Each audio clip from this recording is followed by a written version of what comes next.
Hello listeners, कैसे आप सभी। मैं मिस अनमोल, आपका स्वागत है एक न्यू स्टोरी सुनने के लिए। इस स्टोरी का नाम है इट्स हर्टिंग। तो चलिए शुरू करते हैं। उससे पहले मेरा गला थोड़ा सा खराब है, अगर थोड़ी बहुत डिफरेंट आ रही है आवाज़ तो आई एम सॉरी। चलिए शुरू करते हैं साथ में इस स्टोरी को। कहानी की शुरुआत में एक लेडी लेबर रूम में होती है एंड वो काफ़ी ज़ोर ज़ोर से चीख रही थी। उसका हस्बैंड और उसकी बड़ी बहन, जो कि उसी के हस्बैंड के बड़े भाई की वाइफ थी, वो तीनों बाहर खड़े हुए थे, काफ़ी टेंस लग रहे थे और बेबी का आने का इंतज़ार कर रहे थे। उस लेडी का हस्बैंड वो तो अपने नाखून चबा रहा था टेंशन के मारे। यहाँ पर उसका भाई उसे कंसोल कर रहा था और उसकी भाभी भी सेम ही कर रही थी, बट वो बार बार उस तरफ देख रही थी जहाँ पर उसकी बहन लेबर रूम के साइड थी। यहाँ पर वो बैठ जाते हैं सीटिंग एरिया में एंड थोड़े घंटे बीत जाने के बाद बेबी बॉर्न हो जाता है। ट्विंस हुए थे। ये सुन के वो जो उस लेडी का हस्बैंड था वो खुश भी होता है और दुखी भी, क्योंकि वो काफ़ी पोर था और वो दो बच्चों को नहीं संभाल सकता था इसी वजह से। बट फिर भी ट्विंस है, वो एक्सेप्ट करता है दोनों बच्चियों को। नर्स आके दोनों ही बच्चियों को पकड़ा देता है उनके फादर के हाथों में। उसने दोनों हाथों के सहारे उन बच्चियों को पकड़ा हुआ था। उसके फेस में एक ब्राइट सी स्माइल थी एंड वो एक एक बारी कर करके अपनी बच्चियों की तरफ देख रहा था एंड स्माइल कर रहा था। उसकी भाभी वो उसके पास आती है एंड वो भी देख के स्माइल करती है, क्योंकि ये दोनों घर के पहले बच्चे थे। वो आदमी वो अपनी भाभी की तरफ स्माइल करते हुए देखता है और बोलता है, भाभी कितने प्यारे हैं ना मेरे बच्चे। एंड ये स्माइल देख के उसकी भाभी की आंखों में आंसू आ जाते हैं, क्योंकि उनके कोई भी बच्चे नहीं थे। भले वो कंपैरेटिवली इनसे अमीर थे, इनसे ज़्यादा खुश रहना चाहिए, बट फिर भी उनके पास कोई बच्चा नहीं था। वो एक बच्ची को गोद में लेती है एंड बोलती है, हाँ बहुत ही ज़्यादा प्यारे हैं। वो ऐसे स्माइल कर रही थी जैसे वो बच्ची उनकी खुद की हो, ना कि उनकी बहन की। वो आदमी वो फिर से पूछता है अपनी भाभी से, भाभी इनका क्या नाम रखना चाहिए।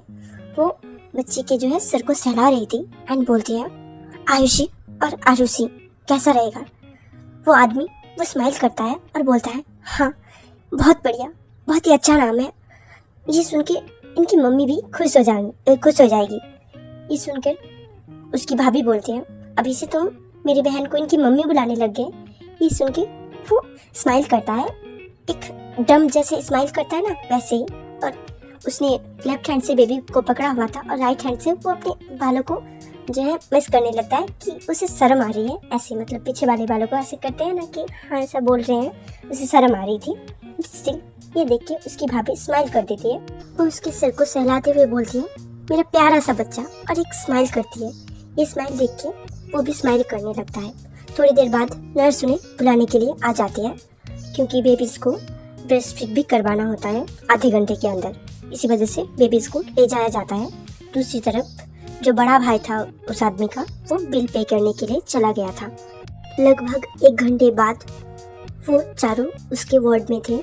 वो मदर वो सो रही थी अपने बच्चों के साथ, मतलब वो तीनों सो गए थे एंड जो बेबीज़ के फादर थे एंड उसके भैया भाभी वो तीनों बैठे हुए थे वहाँ पर। यहाँ पर जो छोटा भाई था वो बोलता है, थैंक यू भैया, मैं आपके सारे पैसे लौटा दूंगा।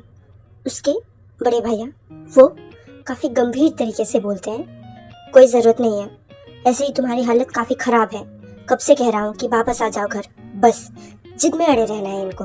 इन जवान बच्चों को भी ना कुछ बात की सेंस नहीं होती, ना ही रिस्पॉन्सिबिलिटी उठाना आता है, बस ले लो जितना हो सके रिस्पॉन्सिबिलिटी। अब तो ये बच्चे भी आ गए हैं, इनकी परवरिश कैसे करोगे। ये सुनकर वो काफ़ी गिल्ट में बोलता है, मैं कोशिश कर रहा हूँ, मैं अपने बिजनेस को आगे बढ़ाने की कोशिश कर रहा हूँ, बस एक इन्वेस्टर मिल जाए बस, उसके बाद अब देख लेना कि मैं आपसे भी ज़्यादा ग्रो कर जाऊँगा। ये सुन के उसके भाई वो बोलते हैं, तुम्हें मेरी बात समझ में नहीं आ रही है, मैं कितनी बार बोलूँगा तुम्हें, वापस आ जाओ घर और ये जिद छोड़ दो, ऐसे भी हमने तुम्हें माफ़ कर दिया है। ये सुनकर उसके भाई बोलता है, नहीं भैया, भले आप लोगों ने मुझे माफ़ कर दिया है, बट फिर भी मैं नहीं चाहता आप पे बोझ बन के रहना। ये सुनकर उसकी भाभी बोलती है, बोझ, तुम बस 15 साल के थे तब मैं शादी करके गई थी तुम्हारे घर, तुम्हें मैंने अपने बच्चे की तरह पाला, उसके बाद तुमने हमसे एक बार बोला भी नहीं एंड भाग के मेरी बहन से शादी कर लिया। इस वजह से थोड़ा बहुत नाराज़ हो गए, तो भी क्या तुम लोग भी नाराज होके बैठ जाओगे क्या? मैं तुम्हारी माँ जैसी हूँ और तुम ऐसे कर रहे हो मेरे साथ। फिर वो मुंह फेर लेती है एंड वो बोलती है अगर तुम नहीं जाना चाहते हो तो मत जाओ, हम ही चले जाएंगे। फिर वो वहाँ से बाहर निकलने के लिए जाती है। वो रोक लेता है उन्हें और बोलता है प्लीज़ मत जाइए, बस थोड़े दिनों के लिए हमारे साथ ही रह जाइए, क्योंकि मैं अकेले नहीं हैंडल कर पाऊँगा। और भैया जितना भी खर्चा हुआ है मैं आपको बाद में सब कुछ सूद समेत लौटा दूँगा। ये सुन के उसके भाई बोलते हैं अब अपने बड़े भाई के पैसों को भी ऐसा ही बोलेगा तू, और वैसे भी मेरा कोई बच्चा नहीं है और सब कुछ तुम्हारा और तुम्हारी वाइफ का ही होने वाला है फ्यूचर में। ये सुनकर जय उनकी वाइफ मतलब जो बड़ी बहन थी वो उनके फेस में सैडनेस आ जाती है एंड वो एक ब्रोकन स्माइल करती है और बोलती है सही कहा तुम्हारे भैया ने, हमारे कोई बच्चे नहीं है और तुम ही हमारे लिए सब कुछ हो। तुम और ये तो मेरी सगी बहन है ना, तुम लोग क्यों नहीं आ जाते वापस हमारे साथ रहने के लिए? मैं मनाऊंगी ना सबको और सब लोग तुम्हें माफ़ कर देंगे जैसे हम दोनों ने माफ़ कर दिया है। ये सुन के छोटा भाई बोलता है भाभी प्लीज़ मुझे खुद को प्रूव करने दो। मुझे आज भी याद है जब आपके पापा ने हमें घर से निकाल दिया एंड बोला था कि मैं किसी काबिल नहीं हूँ और मैं रिस्पॉन्सिबिलिटी नहीं ले सकता हूँ उसका। उसके बाद हम दोनों ने भाग के शादी करी थी। भले हमने आपसे कुछ भी डिस्कस नहीं किया था बट फिर भी मैंने कोशिश करी थी। बट अब मैं प्रूफ करना चाहता हूँ उन्हें एंड प्रूफ करके दिखाऊंगा। बस इन्वेस्टर्स मिल जाए, मेरी बिजनेस फिर से स्टेबल हो जाएगी और मैं फिर से पहले की पोजीशन में आ जाऊंगा। उसकी भाभी वो रो देती है और बोलती है क्या हमारी एक बात तो मान नहीं सकते हैं? तुम्हारी दो बच्चे हैं, तुम कैसे संभालोगे इन दोनों बच्चों को? तुम्हें पता है ना तुम्हारी हालत अभी काफ़ी ख़राब है एंड कर्जे में डूबे हुए हो तुम। अभी तुम बिल्स भी पे नहीं कर पाते अगर हम नहीं आते तो। ये सुनकर वो आदमी वो एक ब्रोकन स्माइल करता है और बोलता है पता है आप लोगों ने बहुत सारे एहसान करे हैं मुझ पर और प्लीज़ मुझे अपनी रिस्पॉन्सिबिलिटी लेने दीजिए। ये बोल के वो रोने जैसा हो गया था। उसकी भाभी उसके पास जाती है एंड उसे कंधे से पकड़ती है एंड तब वो आदमी उसकी तरफ सिर उठा के देखता है और उसकी आंखें भर आए थे। उसकी भाभी के देख के उनके भी आंसू आ जाते हैं एंड बोलते हैं देखो समझो यहाँ पर तुम दोनों की बात नहीं है और अगर एक बच्चा होता फिर भी तुम किसी तरह रिस्पॉन्सिबिलिटी ले लेते, बट ये ट्विंस है और दो बच्चों का रिस्पॉन्सिबिलिटी लेना एक साथ बहुत ही ज़्यादा मुश्किल है। तुम्हें पता है ना एक बच्चे को पालने की कॉस्ट कितने ज़्यादा आता है फिलहाल के दिनों में। ये सुन के वो आदमी थोड़ी देर चुप हो जाता है एंड जो है उसकी भाभी वो वहाँ से चली जाती हैं एंड पासी के सोफा में वो बैठ जाती हैं। ऑपोजिट साइड में था जहाँ पर उसके हस्बैंड बैठे हुए थे। वो आदमी थोड़ी देर सोचता है एंड बोलता है अपनी भाभी से ठीक है फिर भाभी आप एक बच्चा ले जाइए अपने साथ। अगर एक बच्चे की रिस्पॉन्सिबिलिटी कम हो जाएगी तब तो मैं कर पाऊंगा ना, आपको इतना तो बिलीव है ना। ये सुनकर जो उसकी भाभी थी उसने अपने सर झुकाए हुए थे एंड हाथ को ऐसे ट्रायंगल शेप में बना के अपने सर को टिकाया हुआ था उसमें। वो सर उठा के देखती है एंड बोलती है क्या बोल रही हो, तुम सीरियस भी हो? ये सुनकर वो आदमी बोलता है हाँ मैं सीरियस हूँ। वैसे भी एक बच्चे की रिस्पॉन्सिबिलिटी अगर आप उठा लेंगे तो एक बच्चे के लिए ये आसानी हो जाएगी एंड हम दोनों को कम से कम अच्छे से खिला पिला तो पाएंगे। इतना तो बिलीव है ना आपको कि मैं एक बच्चे को पाल सकता हूँ अच्छे से। ये सुनकर उसकी भाभी वो बोलती है ऐसी बात नहीं है, तुम समझो मेरी बात को। मैं तुम चारों को जाने के लिए बोल रहे हैं, मैं तुम्हारे भैया दोनों ही। तुम चारों घर वापस चलो, दोनों बच्चों को साथ में रखेंगे, ऐसे अलग करने का क्या मतलब बनना है? ये सुन के वो आदमी बोलता है आप तो यही कह रही थी ना कि मैं दोनों बच्चों की रिस्पॉन्सिबिलिटी नहीं रह सकता, तो एक बच्चे की रिस्पॉन्सिबिलिटी आप ले लीजिए और एक बच्चे की मैं। ये कन्वर्सेशन चल ही रही थी। उसी वक्त जो मदर थी वो उठ जाती है एंड वो उन दोनों की बातों को सुनने लगती है। वो धीरे धीरे से बैठने की कोशिश कर रही थी बट उसके बॉडी में पेन हो रहा था जिस वजह से वो कराहने लगती है। उसकी आवाज़ सुन के उसकी बड़ी बहन वो उसकी तरफ देखती है एंड उसे हेल्प करती है उठने के लिए। वो उठ के बैठ जाती है एंड वो भी सेम चीज़ कहती है जैसा उसके हस्बैंड ने बोला। अगर ये चाहते हैं कि आप एक बेबी अपने साथ रखेंगे तो आप ले जाइए एक बेबी को। ये सुन के उसकी बड़ी बहन बोलती है, क्या मजाक कर रही हो, मैं ऐसा क्यों ही करूँगी, वो तुम्हारा बेबी है एंड वो दोनों बहनें हैं, ऐसे उनको अलग नहीं करना चाहिए। ये सुनकर उसका देवर बोलता है, नहीं भाभी, वैसे भी आपको भी तो ऐसा लगता होगा कि आपके पास बेबी नहीं है, आप वैसे भी मैं दोनों बच्चों का रिस्पॉन्सिबिलिटी नहीं ले सकता, ये बात 100% सही है। अगर आप एक बच्चे के ले लेंगे तो ये मेरे लिए आसानी होगी, प्लीज़ रिस्पॉन्सिबिलिटी ले लीजिए। ये सुनकर उसकी भाभी वो थोड़ा सोच लेती है और वो अपने हस्बैंड की तरफ देखती है। वो स्ट्रेट फेस लेके खड़े हुए थे एंड वो बोलते हैं, क्या तुम्हें समझ में नहीं आ रहा कि हम बोल रहे हैं कि तुम चारों को हमारे साथ चलना चाहिए, और वैसे भी अगर बिजनेस ग्रो होना है वहाँ पर जाके भी हो सकता है। ये सुनकर छोटा भाई बोलता है, नहीं भैया, मुझे अपने बिजनेस को अपने दम पे ग्रो करना है, ना कि आपके दम पे। ये सुनकर उसका बड़ा भाई बोलता है, मैं तुम्हारा बड़ा भाई हूँ, अगर तुम मेरे एडवांटेज ले भी लोगे तो भी क्या। ये सुनकर जो छोटा भाई अभी तक बैठा हुआ था वो खड़ा हो जाता है और बोलता है, तो फिर आप पापा जी को सही साबित कर दोगे कि आपके बिना मैं कुछ भी नहीं हूँ, I mean nothing but A zero.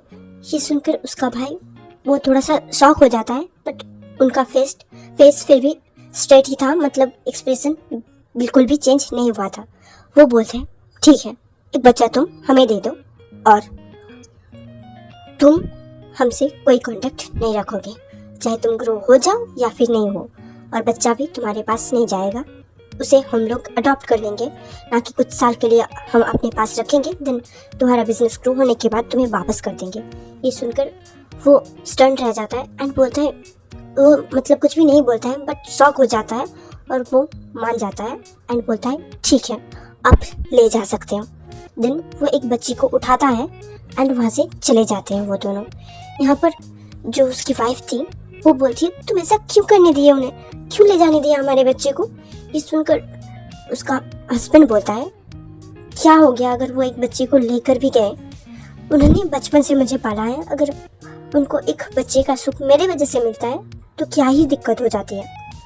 ये सुनकर उसकी वाइफ वो भी चुप हो जाती है, क्योंकि वो भी अपनी बड़ी बहन से प्यार करती थी, ऐसा नहीं था कि वो उसे प्यार नहीं करती थी। यहाँ से टाइम शिफ्ट होता है 5 साल बाद में।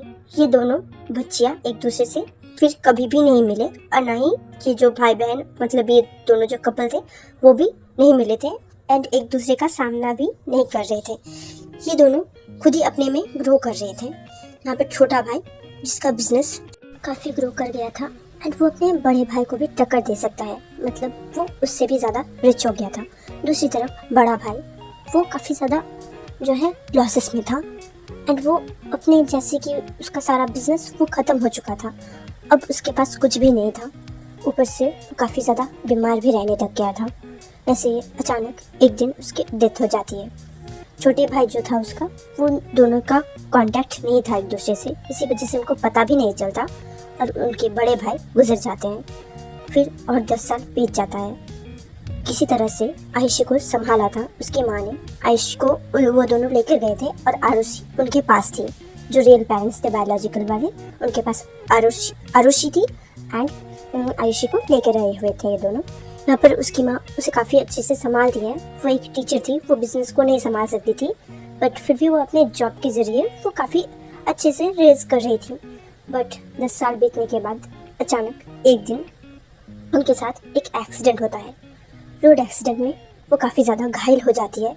किसी तरह लोग वहाँ के जो लोकेलिटी में लोग रहते हैं वो लोग उन्हें उठा के हॉस्पिटल लेके जाते हैं। जो भी विक्टिम्स हैं सभी को वहाँ पर ले जाने के बाद आयशी के पास भी खबर जाता है। आयशी आती है, वो बस 15 साल की थी एंड वो कुछ भी मैनेज नहीं कर पा रही थी, वो अकेली थी, उसके पास कोई भी नहीं था।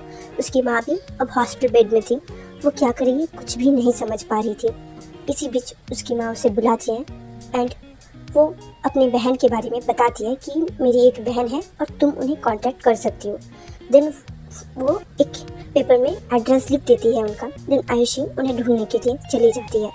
आयुषी के पास पैसे भी नहीं थे बिल पे करने के लिए, इसी वजह से वो किसी तरह अपने चाचू और मासी को ढूंढना चाहती थी, मतलब जो उसके एक्चुअली में बायोलॉजिकल पेरेंट्स थे, बट उसके हिसाब से उसके चाचू और मासी थे। वो ढूंढने के लिए जाती है, उसे काफ़ी समय लग जाता है, लगभग 5 घंटा, पर वो ढूंढ लेती है उनको। उनके एड्रेस में जाने के बाद सब लोग उसे जैसे कि वो आरुषि है वैसे ही ट्रीट कर रहे थे। वो एक पैलेस टाइप के घर में रहते थे, मतलब एक बंगलो था, बाहर सिक्योरिटी गार्ड्स थे, घर में मेड्स थे और आयुषी वहाँ पर बहुत ही जो है मासूमियत के साथ अंदर जाती है। सब लोग उसे जाने भी दे देते हैं क्योंकि सबको लग रहा था कि वो आरुषि है ना कि आयुषी। वो अंदर जाने के बाद इधर उधर देखने लगती है। वो पहली बार के लिए अपने बायोलॉजिकल मदर मतलब उसके हिसाब से जो उसकी मासी है उसे देखती है और देखने के बाद वो उनके पास जाती है एंड उन्हें पूछने लगती है। देन उनका नाम पूछने के बाद जब उसे कंफर्म हो जाता है कि वही वो है जिसे वो ढूंढने के लिए आई है, वो अपना सिचुएशन उन्हें सब कुछ एक्सप्लेन करती है। पहले वो भी थोड़ा सा कंफ्यूज हो गई थी बट देन उन्हें रियलाइज़ हो जाता है कि ये उनकी छोटी बेटी है आयुषी, जिसे उसकी बड़ी बहन लेके चली गई थी। यहाँ पर वो काफ़ी परेशान हो जाती है एंड अपने हस्बैंड के कॉल करती है और हॉस्पिटल के लिए भागती है, मतलब कार लेके चली जाती है वो दोनों। दूसरी तरफ से उसके हस्बैंड जो थे वो भी आ रहे होते हैं अपने ऑफिस से दूसरे कार में। दूसरी तरफ हम देखते हैं आयुषी के मम्मा की तरफ एंड उनकी डेथ हो चुकी थी, मतलब इतना देर हो गया था कि टाइम ही नहीं बचा मतलब उनके पास, और लास्ट वर्ड भी वो नहीं बोल पाए अपने फैमिली के साथ। दिन वो लोग जब हॉस्पिटल के अंदर जाते हैं, जाने के बाद उन्हें पता चलता है कि आयुषी की मम्मी की डेथ हो चुकी है। देन उनकी बहन, छोटी बहन, वो काफ़ी ज़्यादा रोने लगती है। आयुषी वो तो शॉक में ही चली गई थी, उसे समझ में ही नहीं आ रहा था कि क्या करना चाहिए। और वो देख रही थी उस लेडी को, उसकी बायोलॉजिकल मदर जिसे वो अपनी मासी समझती है, वो रो रही है, कैसे अपनी बहन को देख के तड़प रही है। मतलब अपने सिबलिंग के जाने का दर्द एक अलग ही होता है। इवन तो कितने भी झगड़े हो रखे हैं बट फिर भी होता है कि हम अपने सिबलिंग से कहीं ना कहीं जुड़े हुए होते हैं एंड काफ़ी ज़्यादा प्यार करते हैं। इवन कोई कोई तो अपने पेरेंट्स से सबसे ज़्यादा अपने सिबलिंग से प्यार करते हैं। यहाँ पर ऐसा नहीं था कि सबसे ज़्यादा वो अपनी बहन से प्यार करती थी बट फिर भी वो काफ़ी ज़्यादा प्यार करती थी। इवन उसके लिए अपने बच्चे को भी उसने सेक्रीफाइस किया था। वहाँ पर वो काफ़ी बार उठाने की कोशिश करती है अपनी दी को बट वो रिस्पॉन्ड नहीं कर रही थी। डॉक्टर आते हैं एंड बोलते हैं 2 घंटा पहले ही उनकी डेथ हो चुकी है। देन बॉडी को क्लेम किया जाता है। देन वो अंतिम संस्कार के लिए ले जाते हैं। सभी लोग काफ़ी ज़्यादा रो रहे थे। यहाँ पर जो आयुषी के बायोलॉजिकल फादर थे वो भी आ गए हुए होते हैं एंड वो भी रो रहे थे क्योंकि उनके भाभी ने उसे एक माँ जैसा संभाला था, उसे एक बेटे का प्यार दिया था जो उसे नहीं मिला था अपनी माँ से, वो अपनी भाभी से वो चीज़ उसे मिला था। यहाँ पर जो सभी लोग काफ़ी ज़्यादा रो रहे थे, आयुषी वो भी फाइनली रो पड़ती है एंड अब ये अपने बायोलॉजिकल पेरेंट्स के पास आ गई थी। उसके पेरेंट्स मतलब उनके तेरबी वगैरह ख़त्म हो जाने के बाद उसे सब कुछ समझाते हैं एंड बोलते हैं कि एक्चुअली में आयुषी उनकी बेटी है, उनकी छोटी बेटी है एंड उसकी बड़ी बहन है आयुषी, वो अभी यहाँ पर नहीं है, वो हॉस्टल में रहती है एंड उसको भी नहीं पता है अपने ऐसे मासी और ताऊ जी के बारे में। वो भी आने वाली है कुछ ही दिनों में, उसे छुट्टी नहीं मिला हुआ था इसी वजह से और ना ही इन्होंने बताया था उन्हें। पर आयुषी उसकी तो लाइफ पूरी चेंज ही हो गई थी।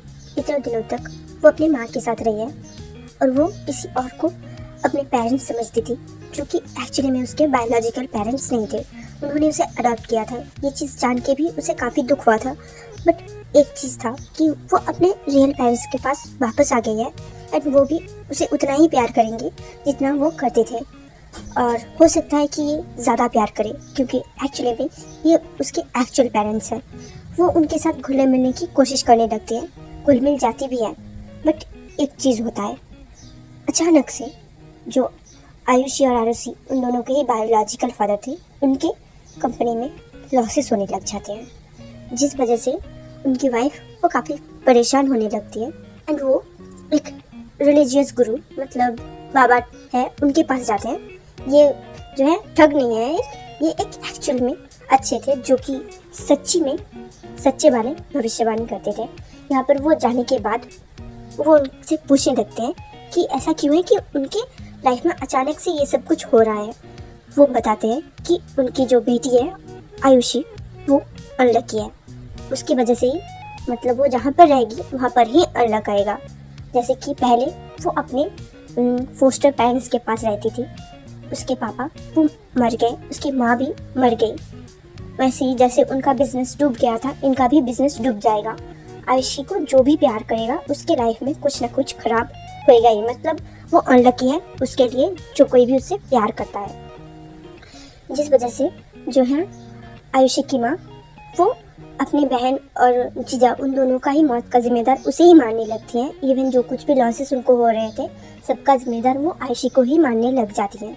यहाँ पर वो 16 ईयर की थी एंड वो अभी क्लास 11th में जाने वाली थी, बट जो आयुषी है वो फेल कर गई थी एग्ज़ाम, जिस वजह से भी वो काफ़ी ज़्यादा डांट सुनती है यहाँ पर। और आरुषि जो थी वो काफ़ी अच्छा स्कोर करती है, जिस वजह से इसे फिर से बैक नहीं एग्ज़ाम देना पड़ा नेक्स्ट ईयर। भले उसके जो स्टडीज़ है वो नहीं रुके थे, बट अब वो प्यार उसे नहीं मिलता था जो उसके पेरेंट्स से उसे कभी मिला करता था। ये पेरेंट्स ने भी उसे प्यार किया है, ऐसा नहीं है कि पहले से दिन से ही वो लोग ऐसा कर रहे हैं, बट जो बाबा था उनके जो बातें थे वो चीज़ वो उसके माँ के मन में घर कर गई थी। एंड उन बाबा ने बोला था कि ये जो अनलकी ये चीज़ रहेगा कुछ सालों तक, उसके 25 की उम्र तक, उसके बाद चला जाएगा, सब कुछ छोड़ छाड़ के चला जाएगा। बट क्लियरली कुछ भी नहीं बताया गया था कि कैसे जाएगा या फिर क्यों जाएगा। हम प्रेजेंट में आते हैं। यहाँ पर आयुषी वो कोशिश करती रहती है, नेक्स्ट टाइम वो आरुषि से भी ज़्यादा अच्छा स्कोर करती है अपने एग्ज़ाम पे एंड वो फर्स्ट रैंक में आती है अपने स्कूल में, जिस वजह से वो जो है एक खुशी वो चमक जो आरुषि के लिए उसने देखा था अपने पेरेंट्स की आंखों में, वो खुद के लिए भी देखना चाहती थी। खुद को भी मतलब जो है अपने लिए भी अपने पेरेंट्स को प्राउड फील करवाना, एक होता है ना कि मेरी वजह से मेरे पेरेंट्स प्राउड है, वो चीज़ वो फील करवाना चाहती थी अपने पेरेंट्स को, बट वो ध्यान ही नहीं देते उस पर। और अब जो है आयुषी उसकी लाइफ बद से बदतर हो रही थी। भले उसे परफेक्ट टाइम पे खाना मिलता था, पढ़ाई करने के लिए भी उसे रिसोर्सेस मिलते थे, बट कोई भी उससे अच्छे से बात नहीं करता था। अब ये जब 18 साल की होती है तब आरुषि वो वापस आ जाती है घर। आरुषि आयुषी को देख के बिल्कुल भी खुश नहीं थी, क्योंकि अब उसे लगता है कि उसका प्यार, उसका जो कुछ भी था वो सब कुछ उसे आयुषी के साथ बांटना पड़ेगा, जो कि सच भी था एक साइड से, बट फिर भी एक सिबलिंग का भी प्यार मिलता है वो चीज़ उसने सोचा ही नहीं, क्योंकि वो हमेशा से एक सिंगल चाइल्ड रही है। उसे कभी भी ये चीज़ पता ही नहीं था कि उसकी एक ट्विन सिस्टर भी है और उसका भी उसे ख्याल रखना पड़ेगा। यहाँ पर वो भी अपनी माँ की तरह उसे नफरत करने लग जाती है, नॉट बिकॉज कि वो अनलकी थी, बिकॉज कि वो उसका जगह लेने की कोशिश कर रही थी अकॉर्डिंग टू आरुषि।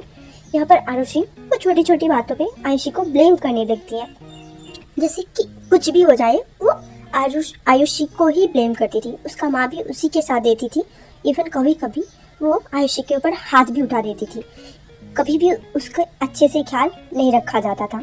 यहाँ पर जब ये लोग 22 के हो गए थे, अचानक से एक दिन प्रपोजल आया आरुषि के लिए।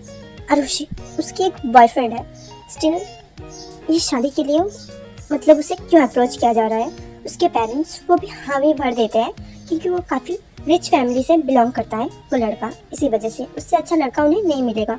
आरुषि ये शादी नहीं करना चाहती है, यहाँ पर उसे फोर्स किया जा रहा था, बट फिर भी एक फेक स्माइल वो अपने फेस में हमेशा रखती है ताकि उसके घर वालों को पता ना चले, और अगर वो यहाँ पर मुकर जाएगी तो शायद से आयुषी उसकी जगह ले ले, ये सोच के कुछ भी नहीं प्रोटेस्ट करती।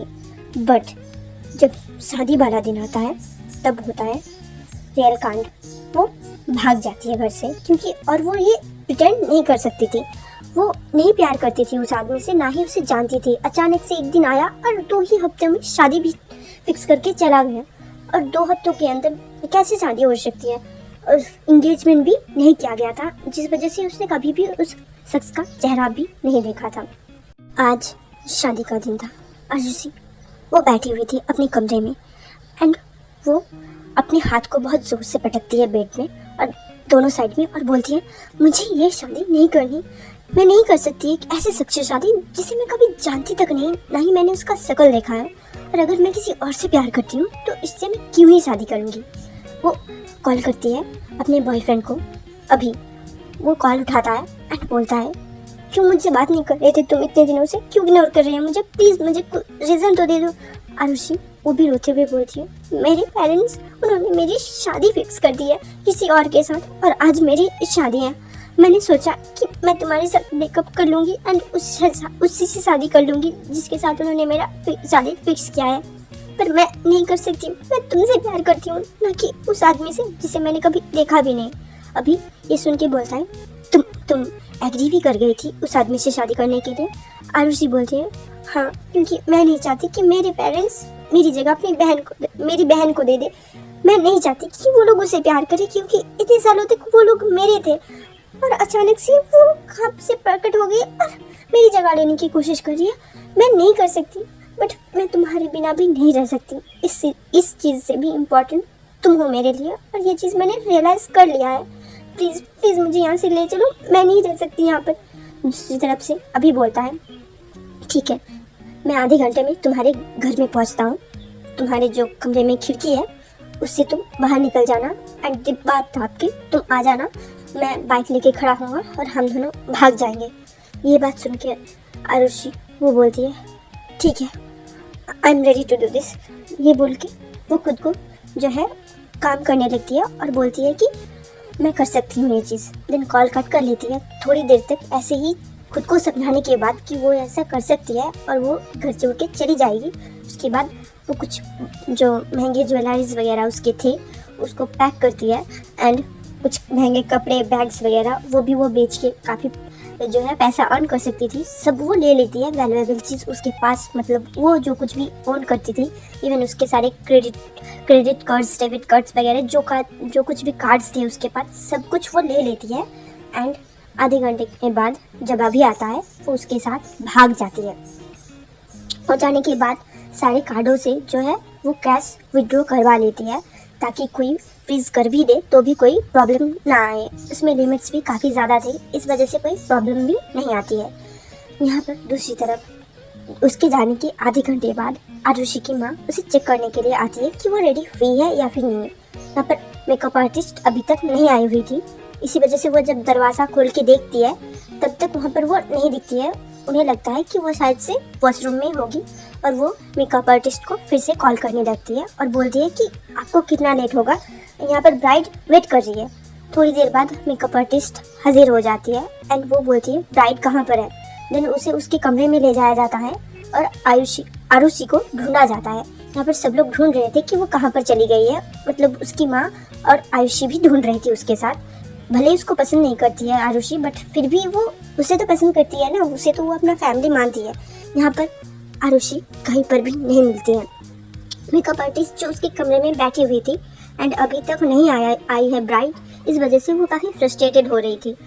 उसकी जो आरुषि की जो माँ है उसके पापा के पास जाती है, मतलब अपने हस्बैंड के पास, और उनसे बात करती है। देन कुछ लोगों को, मतलब सर्वेंट्स को, वो उसे ढूंढने के काम में लगा देती है। पूरा घर छान मारने के बाद भी वो नहीं मिलती है कहीं पर भी। देन उसका कमरा चेक किया जाता है जहाँ पर उसके सारे जो है वैल्यूएबल थिंग्स थे, वहाँ पर भी वो कुछ भी नहीं था। यहाँ पर ये लोग श्योर हो जाते हैं कि वो भाग गई हैं, पर अब क्या जा सकता है। वो सीधा देखती है आरुषि की तरफ, वो एकदम हूबहू आरुषि की तरह ही दिखती थी। इस वजह से उसे ही ब्राइड बना के बैठा दिया जाता है मेकअप आर्टिस्ट के सामने मेकअप करने के लिए। उसे भी ये चीज़ नहीं बताया गया था कि वो आरुषि नहीं आयुषी है। यहाँ पर नाम भी काफ़ी सिमिलर है, इस वजह से लोगों को कन्फ्यूज़न हो जाता है। अगर आरुषि भी सुन लेते हैं कभी कभी आयुषी की जगह, और आयुषी की जगह भी आरुषि सुन लेते हैं। इस वजह से मेकअप आर्टिस्ट को भी ये लगा कि आरुषि उसने गलत नाम सुना होगा, आयुषी ही होगी शायद से उसकी नाम। इसी वजह से वो भी कुछ माइंड नहीं करती है, ना ही शक करती है, उसका मेकअप करने लगती है। यहाँ पर कभी जो है मेकअप आर्टिस्ट ने सुना था ये नाम, इसी वजह से वहाँ पर बैनर्स वगैरह, वहाँ पर भी जो नाम है चेंज किया गया था। इवन ब्राइड और ग्रूम ने कभी भी एक दूसरे से बात नहीं करी थी, और इवन उसके फैमिली ने भी कभी आरुषि के साथ बात नहीं करी थी, इवन उसका नाम भी नहीं पूछा था। और वो लोग अभी तक आए नहीं थे, ना ही कोई जो है रिलेटिव्स वगैरह आए हुए थे। जो बोर्ड्स वगैरह, बिल बोर्ड्स, सॉरी, जो बैनर्स वगैरह लगे हुए थे वो चेंज किया जाता है काफ़ी हड़बड़ी में, मतलब आरुषि की नाम की जगह आयुषी लिखा जाता है। एंड सबको यही लगना चाहिए कि उसी की शादी है। कोई भी ये नहीं जानता था कि आरुषि ब्राइड है या फिर आयुषी, और अगर किसी को पता भी होगा तो हम बोल देंगे कि नाम सुनने में गलती हुई होगी। देन अभी शादी के मंडप में उसे बिठाया जाता है, मतलब इन सारी चीज़ों के 2-3 घंटे बाद यहाँ पर शादी सारे रिचुअल्स के साथ संपन्न होती है। जिसके साथ उसकी शादी थी, वो एक बार के लिए भी शक नहीं करता है कि ये आरुषि नहीं हो सकती है। उसे लगा था कि उसने शायद से नाम गलत सुना होगा, वो आयुषी ही होगी, आरुषि नहीं। आयुषी जिसे अपने हस्बैंड का नाम भी नहीं पता था और सिर्फ जो इस चीज़ का केयर भी नहीं करता था। नेक्स्ट डे हो जाती है और नेक्स्ट डे था रिसेप्शन। देन जो सिड के घर वाले वो रिसेप्शन अरेंज करते हैं। देन जो आयुषी के फैमिली मेम्बर्स थे वो लोग जाते हैं। उनके बिहेवियर वो काफ़ी बदल गई थी आयुषी की तरफ, शायद से बस दिखाने के लिए। ऐसा नहीं था कि वो लोग प्यार करने लग गए थे, आरुषि भाग गई है उसके बदले आयुषी ने शादी की, ये चीज़ नहीं थी। बट वो लोग प्रिटेंड कर रहे थे कि वो आयुषी से कितना ज़्यादा प्यार करते हैं। वहाँ से चले जाने के बाद रात हो जाती है। आज उनका वेडिंग नाइट भी था, इसी वजह से पूरा कमरा वो सजाया जाता है। आयुषी को भी बहुत अच्छे से सजाया जाता है एंड उसे बिठाया जाता है उस बेड के ऊपर, जहाँ पर हर जगह फूलों की पंखुड़ियाँ एंड जो खुशबू वाले कैंडल्स होते हैं ना, वो हर जगह लगे हुए थे। ऐसा लग रहा था कि कहीं जन्नत पे आ गए हैं उस कमरे को देखने पे। मतलब लोगों का जो है आँख धुंधला जाए, इतना सुंदर था। पर फिर भी जैसे दिल नहीं गलता है सिड का। वो अंदर आता है एंड वो बैठता है बेड पे थोड़ी देर की लिए। वो एक पल के लिए आयुषी की तरफ देखता है एंड देन अपनी नज़रें चुरा के वहाँ से चला जाता है। कपड़े चेंज करता है एंड अपने साइड का जो फूल जो कुछ भी थे बेड्स पे वो झाड़ के उधर वो लेट जाता है। आयुषी जो डरी हुई भी थी और एक्साइटेड भी, बट इस रिएक्शन को देख के वो अपना घूंघट उठा के सिड की तरफ देखने लगती है, जो उसकी तरफ पीक करके लेटा हुआ था, एक्चुअली सो गया हुआ था। वो भी उठती है एंड अपने सूटकेस में से एक कंफर्टेबल कपड़े उठाती है एंड देन खुद भी चेंज करके आके लेट जाती है।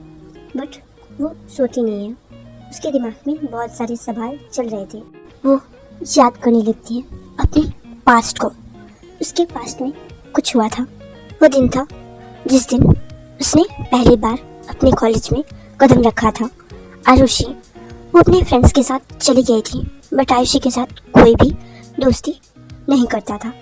हमेशा से ही उसे दूर भागते थे लोग, क्योंकि मतलब जो आरुषि है उसने सभी को बता दिया था कि वो एक अनलकी है और उसके पास जो भी रहेगा, जो भी उसके करीब जाने की कोशिश करेगा, उसके साथ कुछ ना कुछ बुरा होगा, जो कि टेक्निकली देखा जाए तो सच ही होता है हर बार। और उस बाबा ने गलत नहीं बोला था। आयुषी इसी वजह से खुद को अकेला रखने की कोशिश भी करती थी, कभी भी किसी के क्लोज जाने की कोशिश नहीं किया। मतलब फर्स्ट जो स्टेप होता है फ्रेंडशिप का, वो भी कभी भी नहीं लिया है। कभी भी अगर कोई बात करता है उससे तो ही वो पलट के जवाब देती है, कभी भी खुद से किसी के साथ बात करने के लिए नहीं जाती है। आरुषि वो भी इग्नोर करती है उसे कॉलेज में, भले ही वो दोनों एक जैसे दिखते थे। इसी वजह से सभी को पता था वो दोनों फ्रेंड्स हैं, बट स्टिल उन दोनों की पर्सनैलिटी ज़मीन आसमान की तरह थी, एकदम अपोजिट। यहाँ पर एक दिन मतलब उसी दिन वो पहली बार के लिए मिलती है एक शख्स से, जो उसी के क्लासमेट का जो है बड़ा भाई था। वो डॉक्टर बनने के लिए पढ़ाई कर रहा था। वो था अपने 4th ईयर में, उससे उम्र में बड़ा था, बट फिर भी वो अट्रैक्ट हो गई उस लड़के से, पता नहीं कैसे। उसकी बहन के साथ भी वो फ्रेंडशिप करती है, मतलब वही लड़की पहले हाथ बढ़ाती है फ्रेंडशिप करने के लिए और धीरे धीरे उन दोनों के बीच जान पहचान बढ़ती है। वो भी उसके ब्रदर के साथ मिलने लगती है, क्योंकि जो वो लड़की थी उसको कभी भी अकेला नहीं छोड़ा गया था उसके ब्रदर को छोड़ के। उन दोनों का नाम, भाई का नाम था अथर्व और उसकी छोटी बहन थी ऐश्वर्या। वो दोनों काफ़ी अच्छे फ्रेंड बन गए थे और अथर्व के साथ भी वो अटैच होने लग गई थी, वो अट्रैक्ट भी होने लग गई थी अथर्व की तरफ, क्योंकि वो ना ही एक अच्छा स्टूडेंट था, हैंडसम भी था, काइंड हार्टेड भी था। एक लड़की को खुद की तरफ अट्रैक्ट करने की सारी क्वालिटीज़ उसमें थी। ऐसा नहीं था कि वही अकेली लड़की थी जिसको उस पर क्रश था, और भी लड़कियाँ थी जिनको उस पर क्रश था, बट फिर भी वो हमेशा आयुषी को काफ़ी अच्छे से ट्रीट करता था। एंड वो अपनी बहन ऐश्वर्या और आयुषी दोनों को भी घुमाने के लिए ले जाता कभी कभी, जिस वजह से आयुषी और अथर्व वो दोनों काफ़ी क्लोज आने लग गए थे। जो आयशी है उसे एक दिन अथर्व प्रपोज कर देता है अपनी बहन के सामने। ऐश्वर्या वो भी काफ़ी खुश थे और वो तो आयशी को भाभी भी बुलाने लग गई थी जब कोई आसपास नहीं होता था। उन दोनों के रिलेशनशिप को 1 साल हो गए थे। एक दिन वैसे ही जैसे हर रोज़ अथर्व ऐश्वर्या को लेके कॉलेज आता था, मतलब वही उसे ड्रॉप करता था देन खुद के कॉलेज के लिए जाता था, ऐसे ही वो आ रहा था और एक दिन उन दोनों का एक्सीडेंट हो जाता है। यहाँ पर अथर्व को वो काफ़ी सीवियर इंजरीज हुए थे एंड ऐश्वर्या उसकी ऑन द स्पॉट डेथ हो गई थी, जिस वजह से आयशी वो और भी ज़्यादा टूट जाती है। अथर्व से भी वो दूर चली जाती है। अथर्व वो सब कुछ हील कर लेगा, बट एक चीज़ जो वो कभी हील नहीं कर पाएगा कि वो अब एक इनफर्टाइल हो गया था। आयशी को इस बारे में नहीं पता था और वो अब कॉलेज भी नहीं जा रही थी अथर्व को इग्नोर करने के लिए। 6 महीने बाद जो अथर्व ठीक हो जाता है वो ऐश्वर्या से मिलने की काफ़ी कोशिश करता है, बट आयशी से मिलने की काफ़ी कोशिश करता है। आयशी वो इग्नोर करती थी, उसने कभी भी अपने एड्रेस के बारे में उसे नहीं बताया था और उसे पता था कि जो आरुषि है वो उसकी ट्विन सिस्टर है, बट वो उसे पसंद नहीं करती थी, इस वजह से वो कभी उससे बात नहीं करता था और ना ही उसने कभी बात करने की कोशिश करी। ऐसे ही 2 साल बाद जो है उसकी शादी हुई थी सिड के साथ और सिड भी उसके साथ पोलाइट नहीं था। भले उसे दुख हो रहा था बट एक खुशी थी कि ठीक है फिर सिड उसको कुछ नहीं होगा, क्योंकि जो भी उससे प्यार करता है उसके साथ कुछ ना कुछ गलत हमेशा होता है। और जो चीज़ आयशी को अंदर से खाई जाती थी, क्योंकि किसी का भी प्यार उसे नसीब नहीं रहता, जो भी उसके क्लोज जाने की कोशिश करता उसके साथ कुछ ना कुछ बुरा ज़रूर होता। उसके जो फोस्टर पेरेंट्स थे उनके डेथ हो गए एंड उसके जो बायोलॉजिकल पेरेंट्स हैं उनको भी काफ़ी सारे लॉसेस हुए थे और ऐश्वर्या उसकी भी डेथ हो गई एंड अथर्व उसको भी काफ़ी इंजरीज आए थे एंड वो इनफर्टाइल हो गया। ऐसे ही रोते रोते वो सो जाती है, मतलब रात के 3 बजे तक वो जगी हुई थी, ऐसे ही लेटी हुई थी, उसे नींद नहीं आ रही थी क्योंकि दिमाग में वो काफ़ी ज़्यादा ओवरथिंक कर रही थी। बट आधी रात को जाके वो सो जाती है। पीसफुल नाइट नहीं था वो, बट फिर भी उसके फेस को देख के ऐसा लग रहा था कि वो काफ़ी पीसफुल है अंदर से, बट अंदर से कुछ और ही था।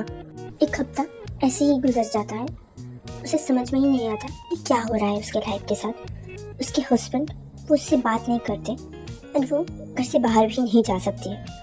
उसके पास ना ही पैसे हैं ना ही इतनी हिम्मत कि वो भाग जाए यहाँ से, और अकेला भी तो नहीं रह सकती ना। वो मनाने की कोशिश करती है अपने हस्बैंड को, वो बार बार उसके लिए अच्छे अच्छे खाना बनाती, कॉफ़ी ले जाती टाइम टू टाइम, उसके टाइम पे हर ज़रूरत को पूरा करती, बट वो फिर भी सेटिस्फाई नहीं था। पता नहीं क्यों वो हमेशा ही इग्नोर करता था। और ये यहाँ पर सिड और आयशी वो दोनों अकेले रहते थे इस घर में और कोई भी नहीं रहता था। उसकी फैमिली हाउस एक अलग से है और ये सिड का एक अकेले का जो है जगह है, मतलब उसका खुद का एक बंगलो है, वहाँ पर रहते हैं। ना ही कोई सर्वेंट है ना ही कोई और, बस थे तो आयशी एंड सिड और उसके साथ थी आयशी की तन्हाइयाँ। वो अकेले ही गुजारती सारा दिन और रात भी, वो रोते रोते सो जाती, बट वो इस लाइफ को कैसे जिए कैसे स्पेंड करे उसे समझ में नहीं आ रहा था। उसने अपनी पढ़ाई से भी ड्रॉप आउट ले लिया था, बस फर्स्ट ईयर ही कंप्लीट किया था उसने, जिस वजह से कोई जॉब भी उसे नहीं मिलने वाला था। वो हर वक्त घर के काम में ही खुद को बिजी रखने की कोशिश करती। हर रोज़ उस पैलेस को, मतलब पैलेस जितना बड़ा घर को वो साफ़ करती, हर चीज़ की डस्टिंग करती, सारे बर्तन धोती ताकि खुद को वो बिजी रख सके। वो किसी के साथ भी क्लोज होने की कोशिश नहीं करती थी। कभी कभी वो उस तन्हाइयों में भी शांति महसूस हो रही थी। वो अकेले खुद के साथ टाइम बिताने लग जाती हैं, बट फिर भी कब तक आप अकेले रह सकते हैं। ऐसे ही 1 महीना उनकी शादी को बीत जाता है। उसके मायके से भी कोई भी नहीं आता उससे मिलने के लिए कभी भी, और ना ही उसके कोई फ्रेंड्स थे जो उससे बात करेंगे। अब ले दे के उसके पास बस सिड ही था और कोई भी नहीं। एक दिन वैसे ही साफ सफाई करते हुए एक कमरे के अंदर चली जाती है। वो कमरा आज पहली बार के लिए खुला हुआ था। उसने कभी भी उस कमरे को खुला हुआ नहीं देखा। सिड हमेशा ही उसे लॉक करके रखता था। पता नहीं क्यों, शायद से भूल गया है, इस वजह से आज वो लॉक नहीं किया गया था। वो अंदर चली जाती है एंड उसके जो है सामानों को वो फिक्स करने लगती है, डस्टिंग वगैरह करने लगती है। देन उसके पास मतलब एक फ़ोटो आ जाता है, एक लड़की की फ़ोटो। वो लड़की काफ़ी गॉर्जियस थी, काफ़ी एलिगेंस लुक्स थे उसके, काफ़ी मॉडर्न से कपड़े पहने हुए थे, मतलब बहुत सारा एंशिएंट टाइम की नहीं थी, नॉर्मल कपड़े पहने हुए थे जो कि शॉर्ट ही थे, बहुत लॉन्ग नहीं थे। उसके बाल खुले हुए थे एंड ये उसे काफ़ी एलिगेंस लुक दे रहा था, जो कि आयशी खुद के साथ कंपेयर करती है तो आयशी उसके सामने कुछ भी नहीं है। उस लड़के को देख के वो मिसमराइज हो जाती है। वो उस पिक्चर को पलटती है, देखती है पीछे आज ही का डेट लिखा हुआ था, बट जो ईयर था वो 2 साल पहले का था और नीचे लिखा हुआ था लेट गेट मैरिड, मतलब कोई इस लड़की के साथ इसी तारीख में शादी करना चाहता था। ये आयशी को समझने के लिए देर नहीं लगता कि वो सिड ही था जो इस लड़की को चाहता था, पर अगर वो इस लड़की को चाहता है तो उसने आयशी से शादी क्यों करी। इसी सवाल को लेके रात तक वो बैठी रहती है, सारे काम करती है अपने खुद के, क्योंकि टाइम भी तो स्पेंड करना है। रात को सिड आता है, वो काफ़ी ड्रंक था, वो कभी भी ड्रिंक नहीं करता और ना ही स्मोक करता। वो हमेशा से ही नशे वाली चीज़ों से दूर रहता था। ये चीज़ आयशी को 1 महीने में रियलाइज़ हो गई थी, बट आज अचानक से, और ऐसा भी नहीं है कि थोड़ा सा ड्रिंक किया है, एकदम सर तक चढ़ा हुआ था, इतना ज़्यादा ड्रिंक किया है। और उसी हालत में वो बेल बजा रहा था। आयशी डोर खोलती है एंड सिड उसके ऊपर गिर जाता है। आयशी किसी तरीके से डोर को लॉक करके उसे उसके कमरे में लेके जाती है, उसे लिटाती है, देन उसके शूज़ वगैरह खोलने लगती है। सिड के जो है मुंह से काफ़ी ज़्यादा बदबू आ रही थी, जो आयशी को सहन नहीं हो रही थी। सबको सहन नहीं होती है नशे वाली चीज़ों की जो है स्मेल। मुझे खुद को पर्सनली ये चीज़ काफ़ी गंदी सी लगती है। कोई नशा करके रखता है ना तो मैं दूर ही रहती हूँ उनसे, क्योंकि उसकी स्मेल काफ़ी ज़्यादा ख़राब होती है। वो चीज़ काफ़ी ज़्यादा डिस्ट्रैक्ट कर रही थी आयशी को। वो अपना नाक पकड़े कि उसको जो है शूज़ वगैरह उसके उतार दे, वो समझ नहीं पा रही थी। बहुत ही मुश्किल से किसी तरह अपना सांस रोक के वो करती है ये चीज़। देन वो सोचती है क्या उसको उसके कपड़े चेंज करना चाहिए या फिर नहीं। है तो वो उसकी वाइफ ही, बट फिर भी उसने कभी भी उसे हक नहीं दिया है उसे टच करने का। इसी वजह से वो हेजिटेट करने लगती है। वो उसके सामने ही खड़ी हुई थी और अभी तक वो एडजस्ट हो गई थी इस स्मेल से। अचानक से सिड उसके हाथ को खींचता है एंड उसे देख के एक स्माइल करता है, जैसे आयशी में उसे वो जो फोटो थी वो वाली लड़की दिख रही है। वो स्माइल करके उसे खुद की तरफ खींचता है, उसको वो बुलाता है आयशी। आयशी से ये नाम काफ़ी ज़्यादा सिमिलर था, इसी वजह से आयशी पहली बार के लिए स्माइल करती है और बोलती है क्या ये आपने मेरा नया निकनेम रखा है। सिड कुछ जवाब नहीं देता और वो उसके फेस को पकड़ता है एंड उसे देखने लगता है। उसने दोनों हाथों से उसके फेस को पकड़ा हुआ था और आयशी उसके ऊपर गिरी हुई थी। उसने एक साड़ी पहनी हुई थी और उसमें भी वो बहुत अच्छी लग रही है ऐसा भी नहीं था, बट फिर भी सिड को उसके अंदर आसी दिख रही थी। वो उसके ऊपर आ जाता है एंड उसकी फेस को निहारने लगता है। आयशी स्माइल कर रही थी पर उसे लग रहा था कि आसी स्माइल कर रही है। वो उसके क्लोज चला जाता है, बहुत क्लोज, और उन दोनों के बीच पहली बार इंटीमेसी होता है। आयशी वो काफ़ी खुश थी, पहली बार के लिए किसी का प्यार मिला है उसे, और शायद से नेक्स्ट डे से सब कुछ चेंज हो जाएगा। सिड नेक्स्ट डे उठता है बहुत ही भारी हेडेक के साथ। वो ड्रिंक नहीं करता है, उसको आदत नहीं है, इस वजह से उसे कुछ भी याद नहीं था कि कल रात क्या हुआ है। पर आयशी को अपने बगल में लेटा हुआ देख के एकदम नेकेड, उसकी साड़ी एकदम पैरों के नीचे पड़ी हुई थी एंड एक भी कपड़े का टुकड़ा उसके ऊपर नहीं था। जो ब्लैंकेट उन्होंने ओढ़ा हुआ था वही था, बस वही उसके बॉडी को कवर कर रही थी। फिर भी उसके ब्रेस्ट एरिया उसे विजिबल हो रहे थे। आयशी को ऐसे देख के वो अपना सर पकड़ लेता है एंड वो वॉशरूम में चला जाता है फ्रेश होने के लिए। वहाँ पर जाने के बाद मिरर में खुद को देखने लगता है काफ़ी गुस्से से कि वो ऐसा कैसे कर सकता है, वो आयशी को कैसे धोखा दे सकता है। हो सकता है उसने इस लड़की से शादी करी है, बट फिर भी वो कैसे धोखा दे सकता है। जिस वजह से वो खुद को काफ़ी ज़्यादा कोसता है एंड जो बेसिन होता है ना उस पर 2-3 पंच दे देता है। उसके हाथ में थोड़ा बहुत चोट लग जाता है बट खून नहीं निकलता, वो जगह स्वलन हो जाती है। देन वो नहा लेता है एंड नीचे चला जाता है। आयशी उसने पहली बार इंटीमेसी को फील किया था। कभी भी किसी लड़के ने उसे ऐसे टच नहीं किया था। इवन उसका बॉयफ्रेंड था फिर भी उसने कभी भी उसे टच नहीं किया था। ये पहली बार के लिए था उसके लिए, जिस वजह से उसकी बॉडी में पेन भी हो रहा था बट वो खुश भी थी क्योंकि वो काफ़ी ज़्यादा रफ भी था लास्ट नाइट। वो किसी तरह से उठती है एंड अब उसको पेन नहीं हो रहा था, उसे थोड़ा बहुत ही पेन था एंड वो जाके नहाती हैं। सिड ऑलरेडी नीचे चला गया हुआ था एंड वो खुद के लिए ब्रेकफास्ट बना लेता है। आयशी नीचे आने के बाद एक्सपेक्ट कर रही थी कि सिड ने उसके लिए भी ब्रेकफास्ट बनाया होगा बट सिड खुद के लिए बस लाता है एक ट्रे एंड खाने लगता है। ना ही आयशी को पूछता है और ना ही ऑफर करता है। आयशी के दिल में था कि अब उसका हक है क्योंकि उसने कल रात ही उसे एक वाइफ का दर्जा दिया है। वो डरते डरते पूछ लेती है क्या मेरे लिए नहीं बनाया। सिड वो कुछ जवाब नहीं देता और खाने लगता है। आयशी फिर से पूछती है क्या किचन में है, मैं खुद ही सर्व कर लूँ, तुमने मेरे लिए भी तो बनाया होगा ना। सिड वो उठ जाता है एंड कोल्डली उसकी तरफ देखने लगता है और बोलता है तुम लगती कौन हो मेरी जो मैं तुम्हारे लिए ब्रेकफास्ट बनाने लगा। तुम एक सर्वेंट हो मेरी बस, और घर का काम करती हो वही करते रहो, मेरी वाइफ बनने की कोशिश मत करो। ये बोल के वो चला जाता है। वो ऑलरेडी ऑफिस अटायर में रेडी था एंड वो चला जाता है वहाँ से। अब घर में आयशी फिर और ज़्यादा अकेली महसूस कर रही थी खुद को। वो कल तक जो था सिड ने उसे अपनाया नहीं था बट कल रात जो कुछ भी हुआ उसके बाद आयशी कुछ तो एक्सपेक्टेशन रखेगी, वो भी फुलफिल नहीं हो पाया। इस वजह से आज पहली बार के लिए आयशी इन सब चीज़ों के लिए वहाँ पर बैठ के सिसक के रोने लगती है एंड उसे कुछ भी समझ में नहीं आ रहा था क्या होता है, क्या हो रहा है।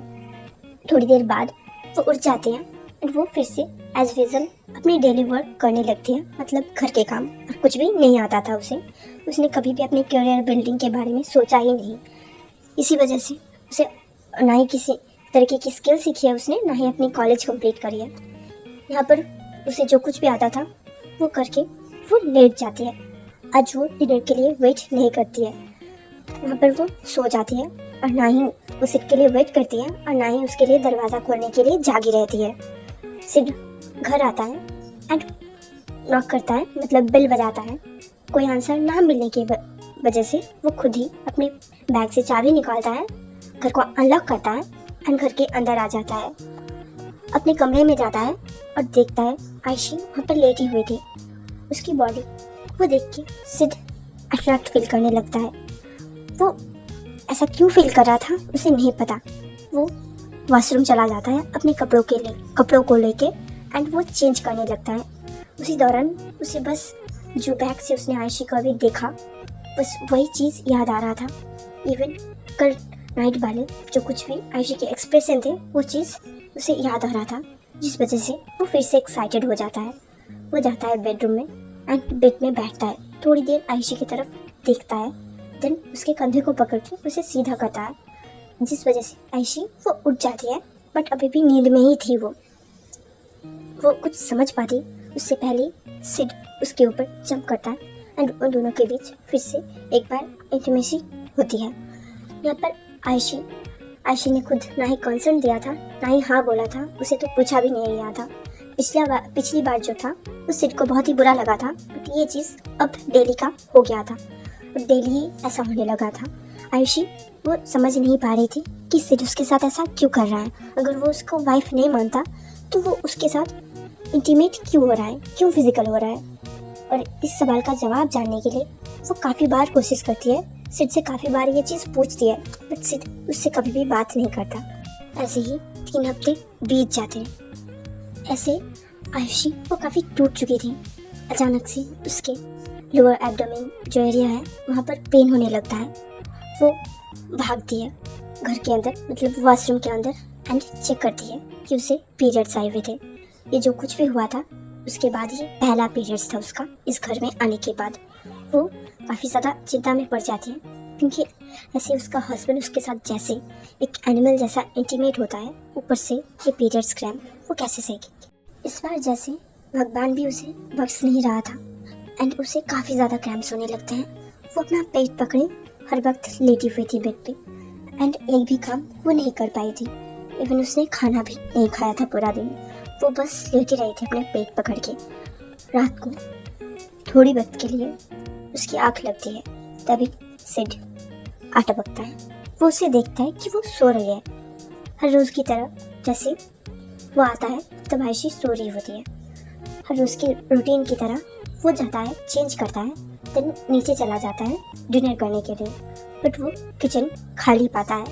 देन वो फ्रिज में चेक करने लगता है कि कुछ अगर होगा तो, बट वहाँ पर बस कल की बासी सब्जी रखा हुआ था।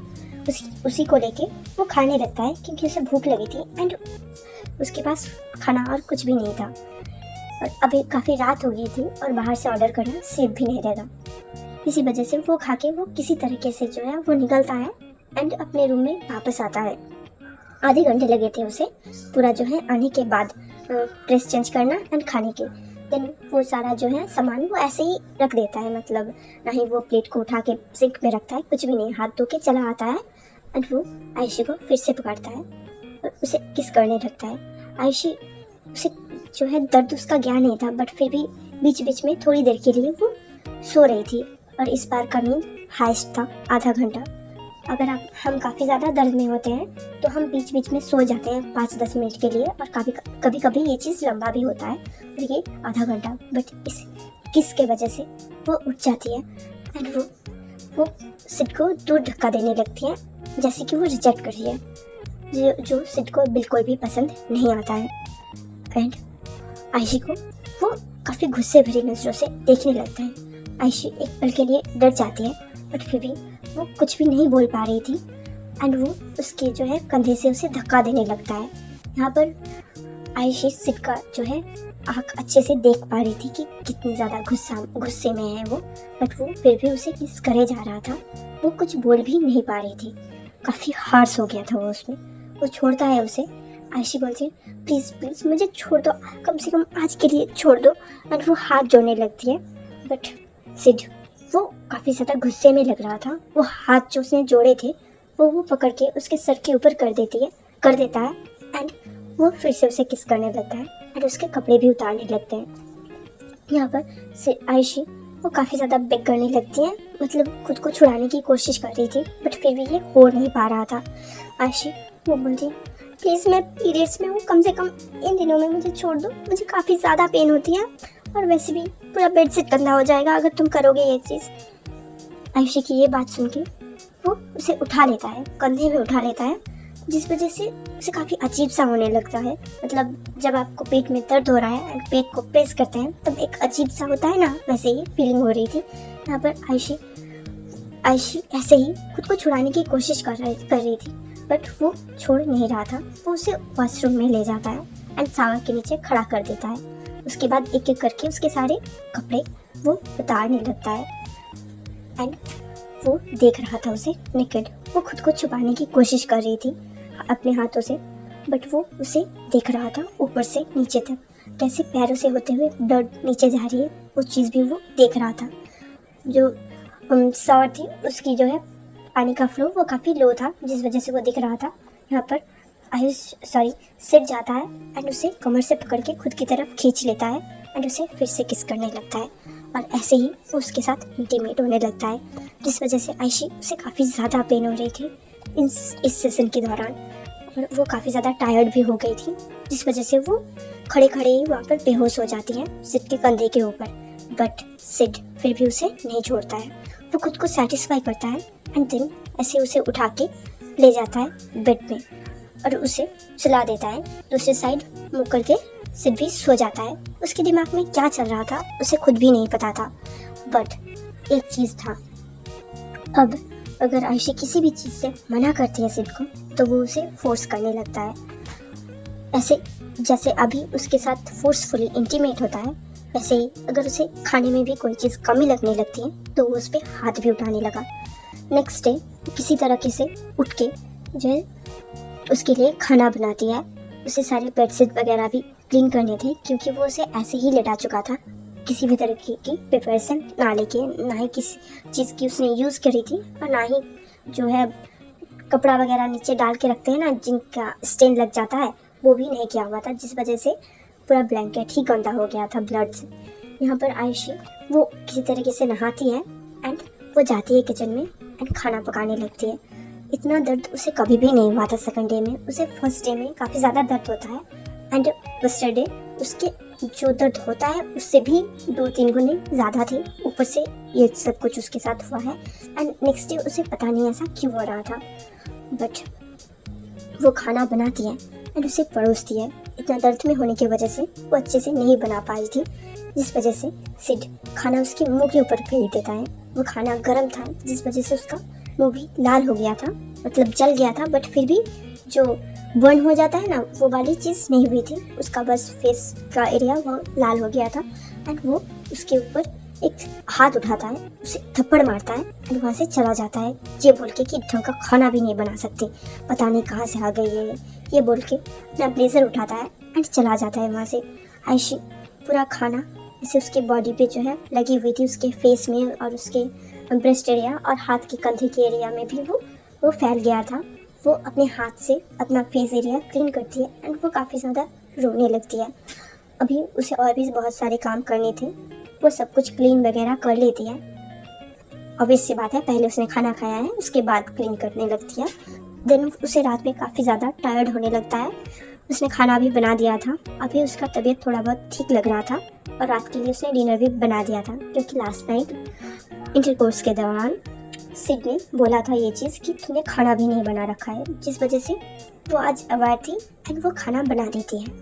जाके वो किसी तरीके से अपने बेड पे लेट जाती है एंड तुरंत ही सो जाती है, क्योंकि एक तो वो काफ़ी ज़्यादा पेन में थी, ऊपर से उसने काफ़ी ज़्यादा काम भी किया था इसी वजह से। ऐसे ही 2 साल बीत जाते हैं। आयुषी वो इंतज़ार में थी कि कब वो 25 साल की होगी, क्योंकि उस बाबा ने बोला था कि 25 साल की उम्र में इस जो है क्या बोलते हैं लड़की को हिंदी में, भूल गई मैं, मुझे याद था, आप कमेंट में बोल दो, इसका जो अनलकीनेस है वो हट जाएगा, चला जाएगा सभी के लाइफ से। उसे नहीं पता था कि नेक्स्ट क्या होने वाला था, बट फिर भी वो वेट कर रही थी। और अभी फ़िलहाल के लिए उसकी एज 24 थी एंड 2 साल बीत चुके थे उसकी शादी को। उसने 22 की उम्र में शादी करी थी। आज उसकी तबीयत काफ़ी ज़्यादा ख़राब लग रहा था। उसके फेस में चोट का निशान था, उसके जो है लिप्स के कॉर्नर पे और एक फोरहेड की जगह में और एक चिक में जो है काला काला सा पड़ गया था निशान मारने के। सिड उसे अब्यूज़ भी करता था, इवन बॉडी में भी बहुत जगह ऐसे ही मार्क्स थे ब्लैक से, जो कि काफ़ी पुराने घाव हो गए थे, जिस वजह से निशान पड़ गया था। वो साड़ी पहनती है खुद को कवर करने के लिए, फुल लेस वाले, मतलब पूरा हाथ को कवर करते हैं ऐसे वाले ब्लाउज पहनती है एंड साड़ी के पल्लू से खुद को कवर करके रखती है। जैसे कोई टीचर्स होते हैं ऐसे खुद को कवर करके स्कूल जाते हैं, ठीक वैसे ही शरीर का एक भी जो है पार्ट नहीं दिख रहा था एंड वो ऐसे हॉस्पिटल जाती है खुद को चेकअप करवाने के लिए, क्योंकि उसे शक था कि वो शायद से प्रेग्नेंट है। यहाँ पर उसे एक होप आ रहा था कि शायद से ये बेबी जब आ जाएगा तब वो उस अभिशाप, उस कर्ज से मुक्त हो जाएगी जो अनलकी उसके नाम के साथ जुड़ा हुआ है, जो उसकी माँ मानती है, उसकी बहन ये चीज़ सबको बताती है, जिस वजह से सब लोग दूर रहते हैं।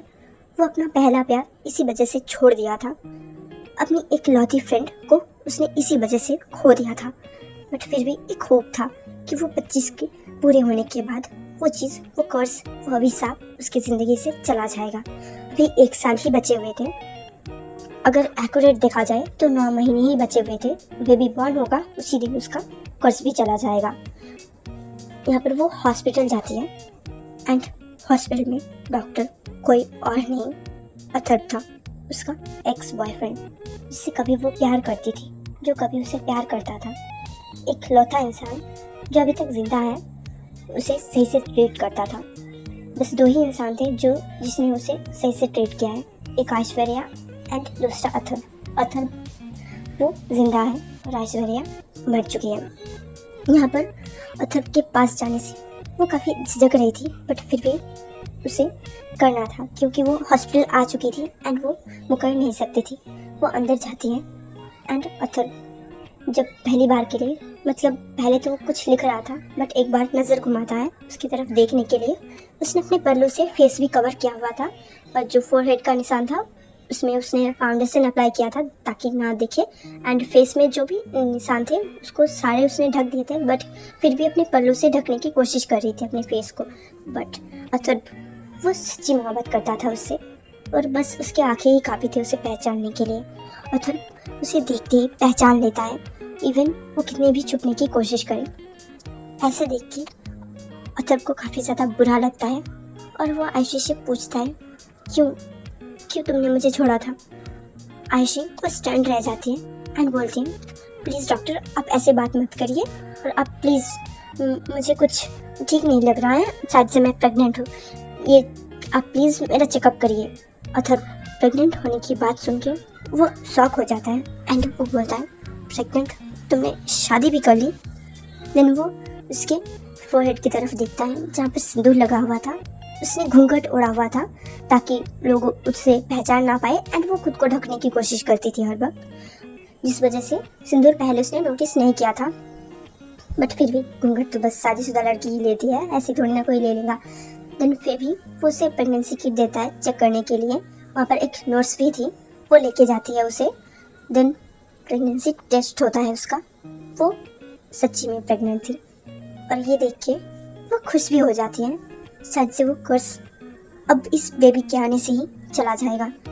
ये सुन के, मतलब ये सोच के वो खुश होके बाहर आती है एंड अब उसने पल्लू पकड़ा नहीं हुआ था, वो लटक रहा था जैसे नॉर्मली लटकता है, वैसे ही उसके फेस की इंजरीज थोड़ा बहुत विजिबल हो रहे थे एंड अथर्व ये चीज़ नोटिस कर लेता है एंड वो पूछता है उससे, तुम्हारे फेस में कुछ हुआ है क्या, क्योंकि ये तो कुछ अलग से दिख रहे हैं।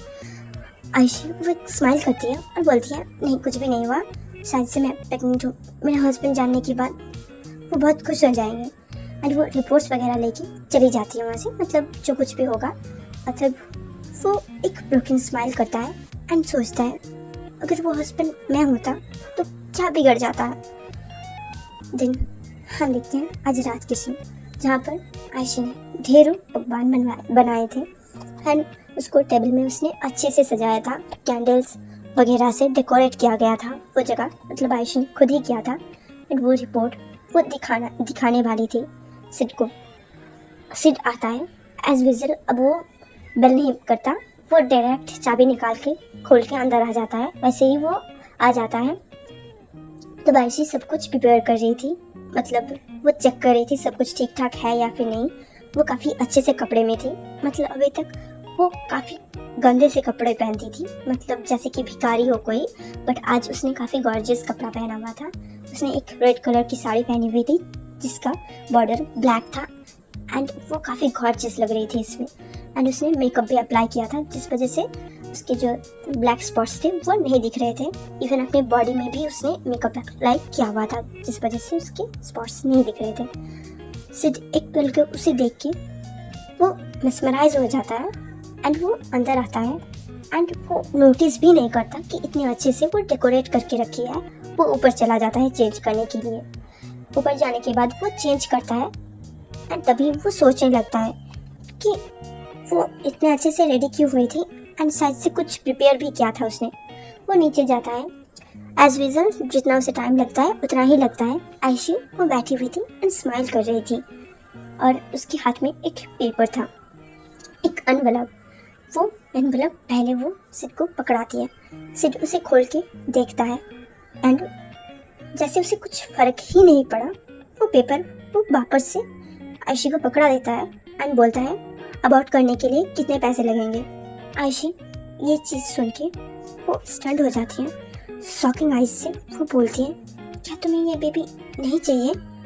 सिड बोलता है, ऑब्वियसली मुझे तुम जैसी लड़की से मेरा बेबी नहीं चाहिए, मेरी बेबी कोई और ही पैदा करेगी। ये सुनकर आयशी उसे याद आता है उस दिन की बात जिस दिन उसने उस फोटो को देखा था।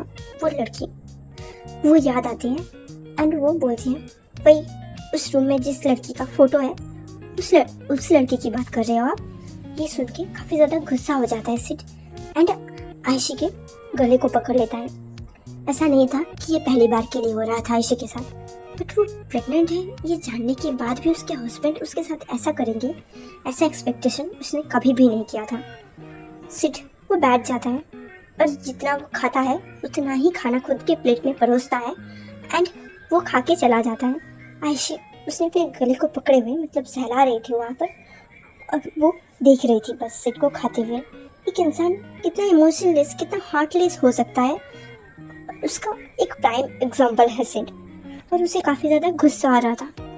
वो उसने गुस्सा कभी फील भी नहीं किया था एंड आज वो पहली बार के लिए गुस्सा हो गई थी।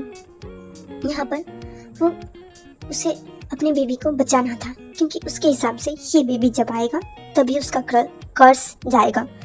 इसी वजह से वो सोचती है वो अथर्व से बात करेगी। यहाँ पर वो 1 महीने बाद अथर्व के पास वापस जाती है। सिड ने उसके बाद से उसे टच भी नहीं किया था, इवन वो एक अलग रूम में शिफ्ट भी हो गया था और आयशी से जैसे उसका कोई लेना देना भी नहीं है, बस आता है और बस उसके बनाए खाने को खाता है और कुछ भी नहीं। और एक झलक आयशी उसे कभी जो है आयशी की तरफ सिड कभी देखता भी नहीं था अब फिलहाल के लिए। यहाँ पर वो इसका 3rd मंथ चल रहा था, उसे काफ़ी ज़्यादा मॉर्निंग सिकनेस वगैरह और मॉर्निंग सिकनेस, वॉमिट, उल्टी, मतलब थोड़ा सा फिसल जाता है मेरा टंग। अगर आपको पता होगा तो मैं थोड़ी बहुत तोतली हूँ, कभी कभी तुतला जाती हूँ।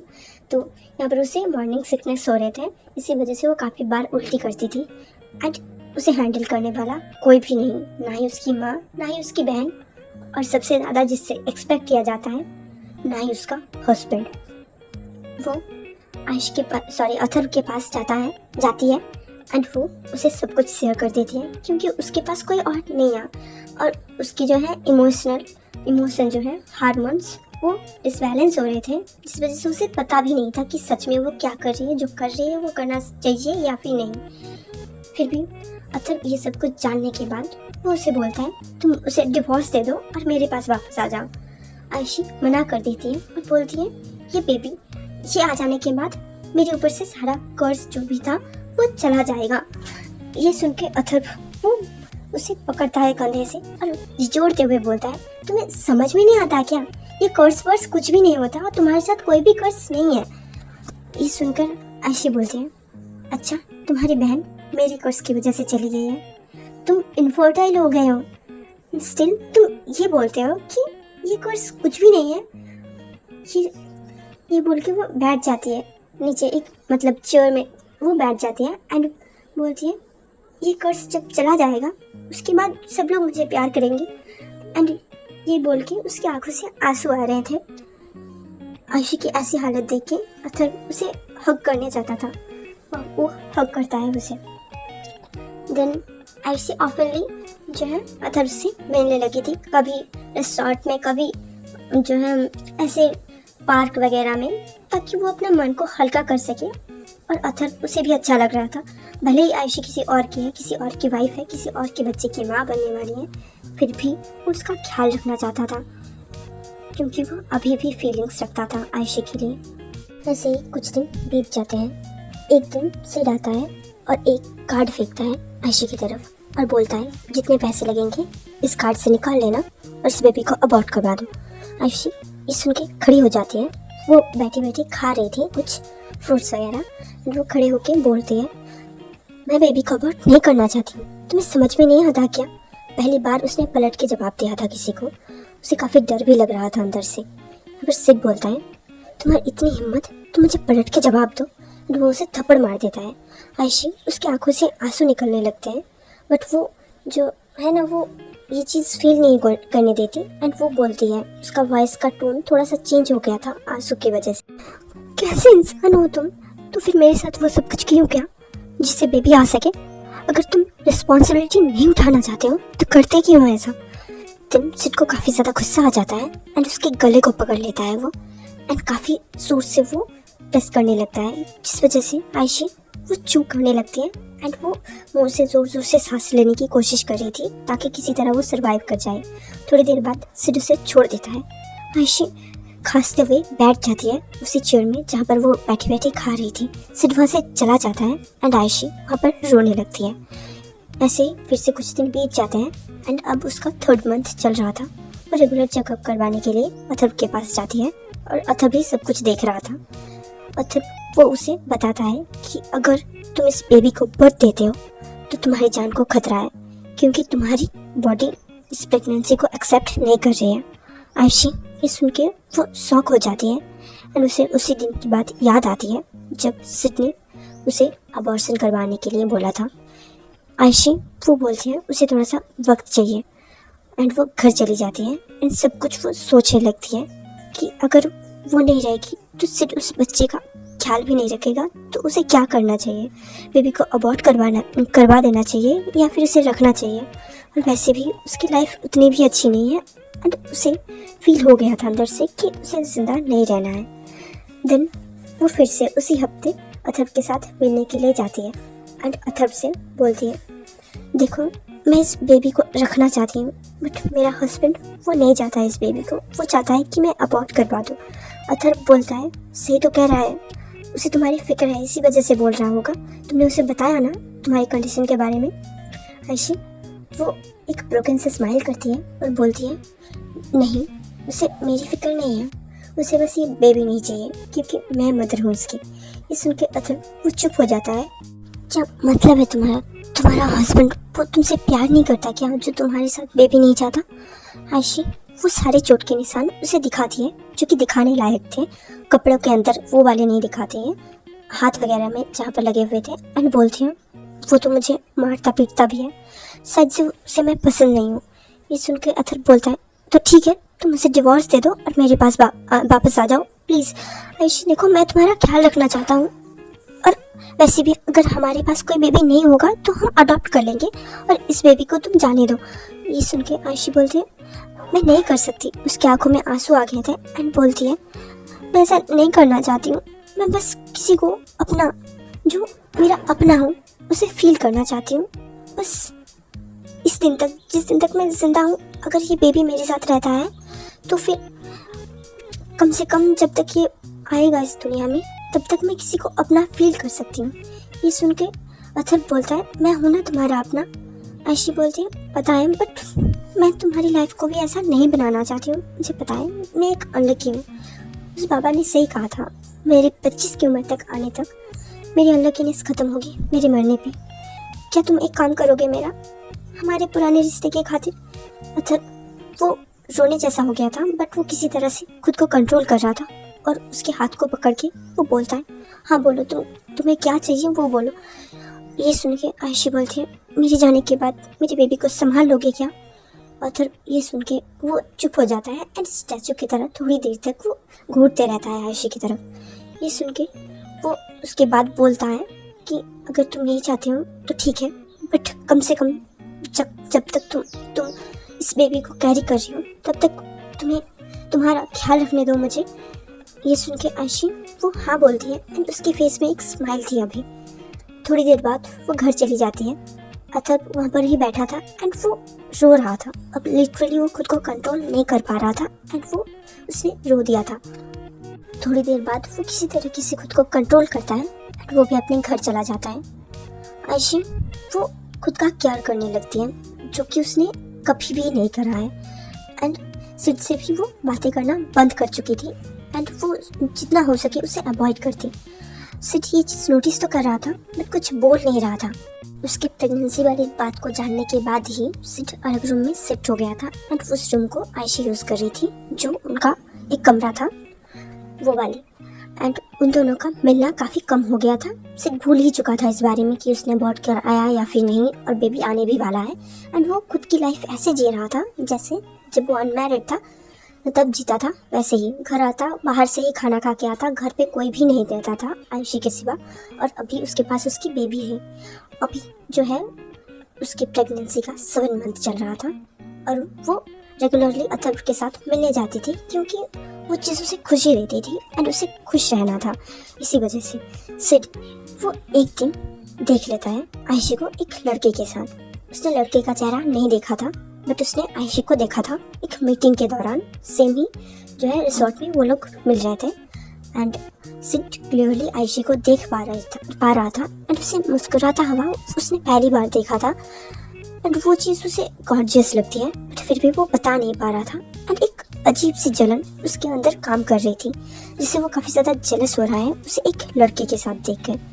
दिन वो मीटिंग ख़त्म हो जाता है एंड आयशी को वो फिर से देखने लगता है। सारे लोग वहाँ से चले जाते हैं बट सिड थोड़ी देर तक वहाँ पर ही बैठता है एंड उसे उस लड़के को जिसका चेहरा वो नहीं देख पा रहा था, उसका पीठ देख पा रहा था, उन दोनों को देखकर वो जल रहा था, अंदर से ही जल रहा था। दिन वो घर चला जाता है और 2 घंटे बाद आयशी घर पहुंचती है एंड सिड तब तक अपने कमरे में था एंड आयशी घर पहुंचने के बाद वो भी तुरंत अपने रूम में चली जाती है। सिड थोड़ी देर बाद वहाँ से निकल जाता है एंड बार में चला जाता है ड्रिंक करने के लिए। और ये डेट वही डेट था जो फोटो मिला था ना आयशी को, उस फोटो के पीछे जो डेट मेंशन किया गया था वही डेट था बट ईयर अलग था। अभी 1 साल बीत चुका था।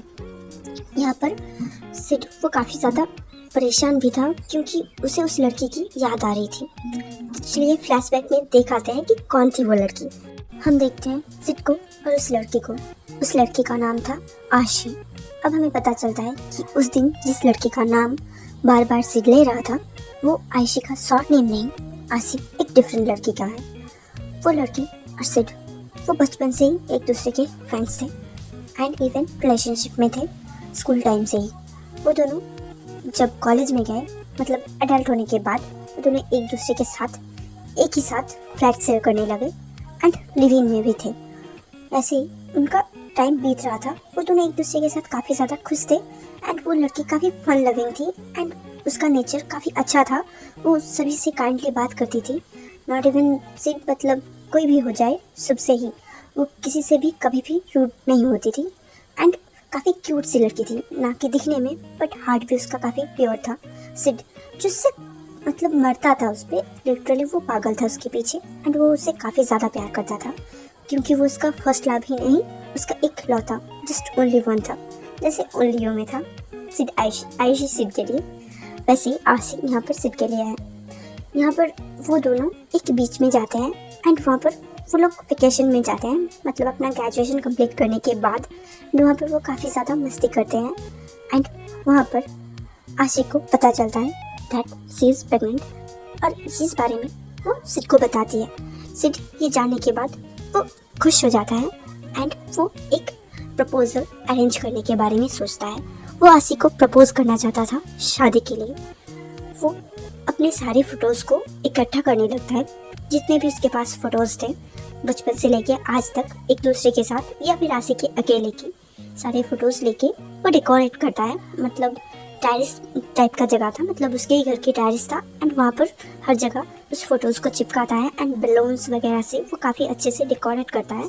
एंड वही फ़ोटो जिसके पीछे लिखा हुआ था लेट गेट्स मैरिड, सॉरी कैसे सा निकल गया, लेट गेट्स मैरिड, एंड वो डेट भी उसने लिखा था क्योंकि उसने डेट निकलवा लिया था एंड वो उसे देता है। वो कुछ भी नहीं बोलता है। आशी उसे पकड़ती है एंड उसे कुछ समझ में नहीं आता। देन वो बोलता है उसे कि पीछे मोड़ के देखो एंड वो देखने के बाद आशी काफ़ी ज़्यादा खुश हो जाती है एंड उसे गले लगा लेती है। अभी 2 महीने थे उनके शादी को। यहाँ पर उनकी फैमिलीज़ को भी कोई इशू नहीं था। बचपन से ही उनके रिलेशन के बारे में उनके घर वालों को पता था एंड किसी को भी किसी भी तरीके की इशू नहीं थी। यहाँ पर शादी उसकी तैयारी जोरों शोरों से चलने लगती है। एक दिन ऐसे ही सिड और आशी वो दोनों शॉपिंग करने के लिए जाते हैं अपना ब्राइडल जो जोड़ा है उसे खरीदने के लिए। आशी को एक लहंगा काफ़ी ज़्यादा पसंद आती है एंड वो उसे पैक करती है एंड सिड उसके पास नहीं था, वो काफ़ी दूर था, डिस्टेंस में था एंड उसे रोड क्रॉस करना था। बट एक कार आके आशी का एक्सीडेंट कर देती है एंड वो कार वहाँ से भाग जाती है, मतलब जो भी चला रहा था वो वहाँ से चले जाते हैं एंड आशी उसकी हालत बहुत ख़राब हो चुकी थी। उसके फेस वगैरह में भी काफ़ी ज़्यादा चोटें आई थी एंड उसके हेड पे भी चोट आई थी, मतलब सर के पीछे वाले एरिया में। एंड क्योंकि वो प्रेग्नेंट थी जिस वजह से उसे वजाइनल ब्लीडिंग भी स्टार्ट हो गई थी। सिर्फ किसी तरह से उसे हॉस्पिटल लेके जाता है एंड तब तक वो बेहोश हो चुकी थी। रो रो के उसकी हालत ख़राब हो चुका था एंड वो वहाँ पर उसका हाथ खून से लिपटा हुआ था एंड वो वहाँ पर बैठ के रो रहा था। डॉक्टर आशी को ट्रीट कर रहे थे। 2 घंटा बीत जाता है। आशी के और सिड के घर वाले जो लोग भी थे वो लोग वहाँ पर भाग के आते हैं एंड वो लोग सिड को देखने लगते हैं, उसे कंफर्ट करने लगते हैं। थोड़ी देर बाद डॉक्टर बाहर आते हैं एंड वो लोग सॉरी बोल देते हैं। सॉरी का मतलब सेज नो मोर। सिड बहुत ज़्यादा टूट जाता है। 1 साल लग जाता है उसे इस डिप्रेशन से उभरने के लिए। यहाँ पर सिड वो डिसाइड करता है कि वो उस कार वाले को ढूंढेगा एंड सजा देगा। वो काफ़ी डिटरमाइंड हो चुका था बट उसके लिए उसे चाहिए था पावर। वो अपने पापा की कंपनी को टेक ओवर करता है।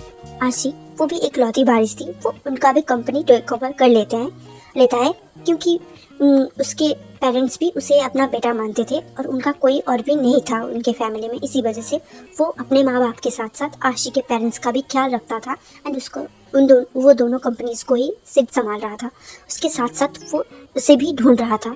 काफ़ी मुश्किल से एक सीसीटीवी फुटेज उसे मिलता है एक दुकान से, क्योंकि वो गाड़ी जो भी चला रहा था या फिर चला रही थी उसके बारे में पता लगाना काफ़ी मुश्किल हो रहा था बिकॉज वो भी काफ़ी रिच फैमिली से बिलोंग करता था या फिर करती थी जिसने एक्सीडेंट किया था इसी वजह से। बट एक छोटा सा दुकानदार जिसके कैमरा लगे हुए थे जो उन्हें पता नहीं चलता है, इसी वजह से वो सीसीटीवी फुटेज डिलीट नहीं करवा पाए थे एंड वहाँ से पता लग जाता है सिड को कौन है। इन सारे चीज़ों में उसे एक साथ लग गए थे एंड उसे पता चलता है कि वो कोई और नहीं, वो आरुषि थी जिसने आशी का एक्चुअली में मर्डर किया है, क्योंकि उसके हिसाब से एक्सीडेंट है। हम वापस जाते हैं उसी दिन के सीन में जहाँ पर आरुषि ने टक्कर मार के अपने घर चली आई थी एंड आने के बाद वो काफ़ी ज़्यादा परेशान थी क्योंकि उसे काफ़ी ज़्यादा डर लग रहा था कि कैसे बचेगी वो वहाँ से। इसी वजह से वो अपनी माँ को सब कुछ बताती हैं एंड वो अपने हस्बैंड को बताती हैं। उसके पापा वो बहुत सारे डिटेक्टिव्स वगैरह मतलब जिनको भी हायर करना होता है, सॉरी डिटेक्टिव बोल दिया मैंने, हैकर्स को वो हायर करते हैं एंड वहाँ से सारे सीसीटीवी फुटेज जो कुछ भी प्रूफ था उन्हें मिटा दिया जाता है सिवाय उस दुकान के जहाँ से सिड को प्रूफ मिला था। सिड वो उसे उतना ही दर्द देना चाहता था जितना उसके आशी ने सहा था, जिस वजह से वो डिसाइड करता है कि वो उससे शादी करेगा। वो अपने पेरेंट्स के साथ साथ आशी के पेरेंट्स का भी जो है इजाज़त लेता है। आफ्टर दैट उनके घर रिश्ता भेजा जाता है और 2 ही हफ्तों में उसकी शादी हो जाती है। उसने बस उसका फेस देखा था आरुषि का, उसे नहीं पता था कि वो आयुषी है कि आरुषि है। उनको बस ये पता था कि वो उनकी घर की बेटी है। इसी वजह से उसे आरुषि और आयुषी उन दोनों में कन्फ्यूजन हो गया था क्योंकि नाम भी काफ़ी सिमिलर है। इसी वजह से भी अभी उस चीज़ को लगभग 4.5 साल से भी ज़्यादा वक्त बीत चुका था और प्रेजेंट टाइम में हम वापस आते हैं जहाँ पर उसने आयुषी को एक आदमी के साथ देखा था, जिस वजह से उसे अंदर से एक अजीब सी जलन महसूस हो रही थी। उसे नहीं पता कि ये चीज़ उसे क्यों महसूस हो रही है, ये चीज़ उसे महसूस नहीं होनी चाहिए। वो खुद को ही जिम्मेदार मान रहा था एंड खुद को समझाने की कोशिश कर रहा था कि वो लड़की नहीं है जिससे वो प्यार करता है, वो लड़की उसकी वजह से मर गई है, वो लड़की खूनी है उसके प्यार की। वो काफ़ी ज़्यादा ड्रिंक कर लेता है एंड वहाँ से वो घर नहीं जा पाता है उस दिन। वो ऐसे ही काउंटर में बहुत देर तक बैठा हुआ रहता है, एक्चुअली लेटा हुआ रहता है अपने सिर को टिकाकर। एंड थोड़ी देर बाद जो बार काउंटर में रहते हैं ना, वो आदमी मतलब रिसेप्शनिस्ट या फिर जो कुछ भी बोलते हैं, मुझे सच में नहीं पता, आप कमेंट्स में बता सकते हो। वो उसे पूछता है कि आप कौन हैं। देन उसे एक रूम में वो उसके ही इजाज़त से रख देता है उसी बार में, मतलब वहाँ पर वो रिसोर्ट कम बार था, इसी वजह से वहाँ पर वो रूम पे रख देता है। सॉरी रिसोर्ट नहीं, होटल, क्या हो जाता है मुझे, होटल था वो एक जहाँ पर बार था, वहाँ पर गया हुआ था सिड एंड एक रूम पे उसे सुला के चला जाता है।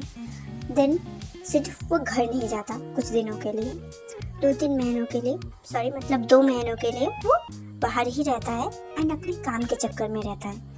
एंड देन वो एक दिन घर जाता है। अब आयुषी उसकी हालत काफ़ी ज़्यादा ख़राब रहती है, मतलब उसके पैरों में वगैरह में, पेट में सूजन हो जाती है, जिस वजह से वो बाहर भी निकल नहीं पा रही थी अकेली और उसे अकेले ही सब कुछ टैकल करना पड़ रहा था। ना ही सिड था उसके साथ, ना ही उसकी माँ, ना ही उसके मायके से कोई भी।